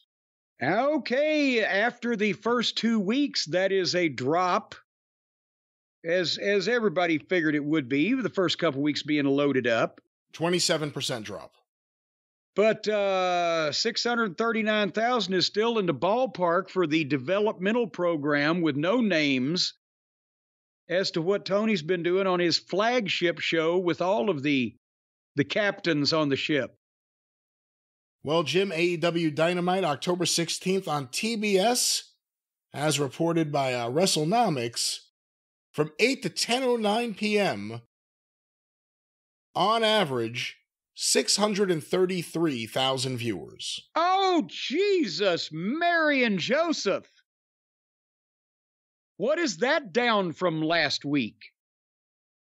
From last week, that is up 92%. Last week was 329,000 okay, viewers. but no, that was Tuesday. Last week was a Tuesday. 8% off the trailing 4-week average of 690.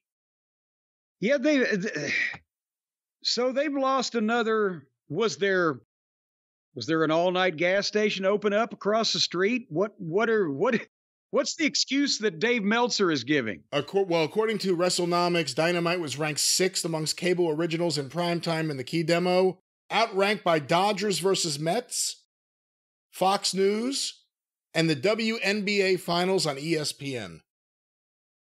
So it's come to this, that the WNBA is drawing a better rating than a wrestling program. Well, again, these quarter hours were compiled by WrestleNomics. Jim, 8 to 8:15 p.m., quarter one. The Jon Moxley promo, the Adam Cole confrontation with MJF's video, and Chris Jericho's promo, 766,000 viewers. Okay, and apparently, since they're starting much lower than usual, the Big Bang episode before them was not as appealing as normal, or what's going on there? I don't know. That show's awful. I can't believe anyone watches it. But let's go to quarter two, 8:15 to 8:30 p.m. The Mark Briscoe FTR backstage angle. FTR versus Big Bill and Brian Keith with picture-in-picture. The post-match with the Outrunners. The Billy Gunn acclaimed MVP Shelton Benjamin backstage angle. 679,000 viewers. Ouch. Okay, so 87,000 people in 15 minutes. We're the same pattern as normal. The pattern continues into quarter three, 8:30 to 8:45 p.m. Mercedes Moné versus Queen Aminata with picture-in-picture, and the post-match with Camille, a recap. The Young Bucks in Private Party and Stokely Hathaway backstage. 665,000 viewers. Well, that's only 14,000 more. Nothing to really get too upset about yet. Well, quarter four, 8:45 to 9 p.m. An ad break, the Elite's backstage promo, and the start of the Elite versus the Conglomeration with picture-in-picture. 603,000 viewers. Okay, remember when I said nothing to get too upset about? Yeah. Start getting upset. So, these fucking children that have conned this guy into not only paying them more money than they've ever seen before in their life, but making them officers in his company with their intestine gift and their whole thing, come on a screen, and they've already lost 101,000 people, and in 15 minutes they help them lose another 62,000. Now, certainly, but I forgot, I was going to say it might be better at the top of the hour, but that thing with the Lollipop Guild and their ilk ran over the top of the 9 o'clock hour. It is going to continue into quarter five. Well, the big 9 o'clock hour usually does a bounce. 9 to 9:15 p.m., quarter five. The Elite versus Conglomeration continued. The post-match with Jon Moxley, Pac, Wheeler Yuta, Claudio Castagnoli. Is there a plane going over my head? What the fuck is that? Marina Shafir. And a pickup truck. Top Flight, Action Andretti, and the Dark Order. That's a long list.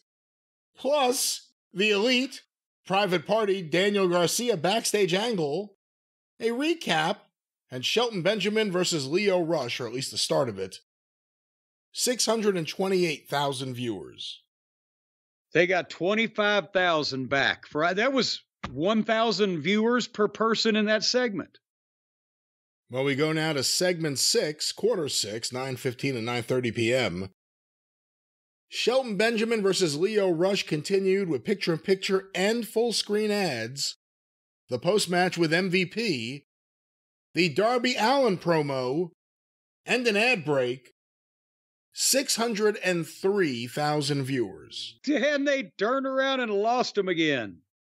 Well, Jim, we go now to quarter 7, 9:30 to 9:45 p.m. The Swerve Strickland backstage promo, the Don Callis family live promo in the ring, or celebration, whatever it was. In the ring. The Mariah May, Anna Jay, Christopher Daniels angle, and an ad break. 627,000 viewers. My God, so they're stuck in this pattern. When the people see the Buckaroos and that gang, 25,000 of them leave, then they come back to leave again before the last Weasels, and then they've come back. Are they going to leave again, or are they going to stick around? Well, let's go to quarter 8. I remind you we have an overrun, but quarter 8, 9:45 to 10 p.m. Ricochet's promo, Moxley, Pac, and Yuta and Castagnoli and Shafir beating up Top Flight, Andretti, and the Dark Order backstage before leaving in a Jeep, or a pickup truck, I guess. And they left in a huff, too. In a minute and a huff. Christian Cage versus Jay White with picture-in-picture. 563,000 viewers. Oh. 10-minute overrun. Cage versus White continued post-match with Adam Page. 521,000. Oh my God. So not only did they lose for that last 15 minutes when here was the Plumbers crew beating up some more people, and in that dry main event, they lost 64,000 people there, and then the overrun lost another 42,000. So from where they started to where they finished, they lost 245,000 viewers, if my math is correct. To 76. Yeah, so what percentage, Brian, you're a mathematical genius, what percentage of 766,000 is 521,000? They lost 40%, didn't they, of their viewership? Give me those numbers again. Well, if 761. How do we do that? Did you say 761? They started at 766 and they ended up at 521. That means they lost 245,000. What percentage of 766,000 is 245,000?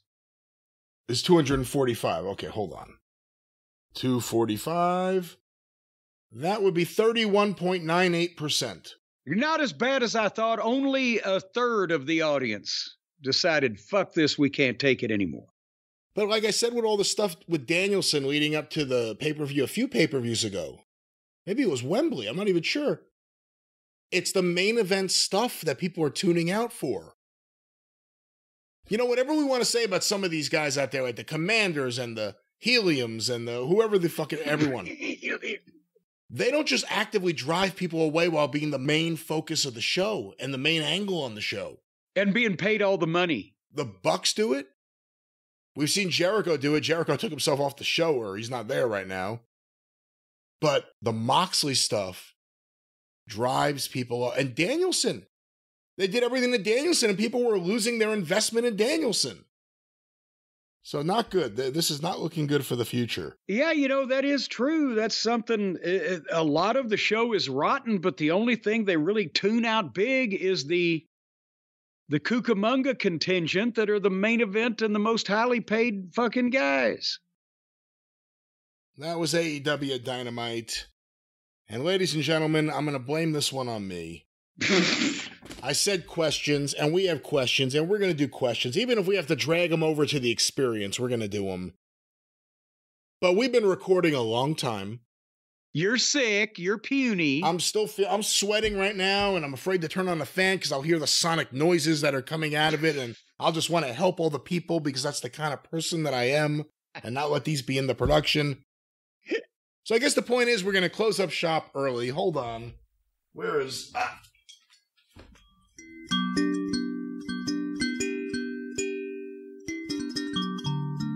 I'm available to make custom songs for people. And for weddings, bar mitzvahs, and birthday parties. That's, well, certain birthday parties. Some of you are freaks out there. Of course, you can hear more of this freakdom on the Jim Cornette Experience. Are you accusing some of our listeners of having Diddy freak-offs for their birthdays? I resemble that remark. Well, get your freak off or on or whatever it is on the Experience in a few days, wherever you find your favorite podcast. No pay-per-view this week. It's nice. Yes. And of course, wherever you find your favorite podcast, we'll be back next week with the Drive Thru. Patreon.com/Cornette. Go through the archive, $5 a month. We sound much better than I feel right now. We were younger then. Patreon.com/Cornette. Of course, the official Jim Cornette YouTube channel, the Travis Heckel artwork, George's artwork, and of course, full episodes, clips of the episodes, omnibus collections, and so much more. The official Jim Cornette YouTube channel. Why do you say George like he's Madonna or Elvis and everybody knows it's George living on the edge? I feel like I get his name wrong. Livinitis, I believe. It could be Livinitis, but I believe it's Livinitis. Now it's living on George, living on the edge. There used to be a wrestler, Con Cavitas, remember? He was from Australia. Anyway. All right. I don't know where we're going, and of course, that's the best way to get to a place you've never been before. Like Cornette's Collectibles. What's going on, Jim? I'm selling stuff. Please go there and buy a few things. And if you have a problem with those things, you could sue the law office of Stephen P. New, 877-50. No, you can't sue the law office of Stephen P. New. No, well, you can't sue him. You'd have no reason to sue him. Well, that's what you said. If you have a problem, you can sue the law office of Stephen P. New. You could sue, and then there's an implied you must call, or you should call. You can call 877-50-Steve. Get on your telephone and call somebody. Get even with StephenNewLawOffice.com.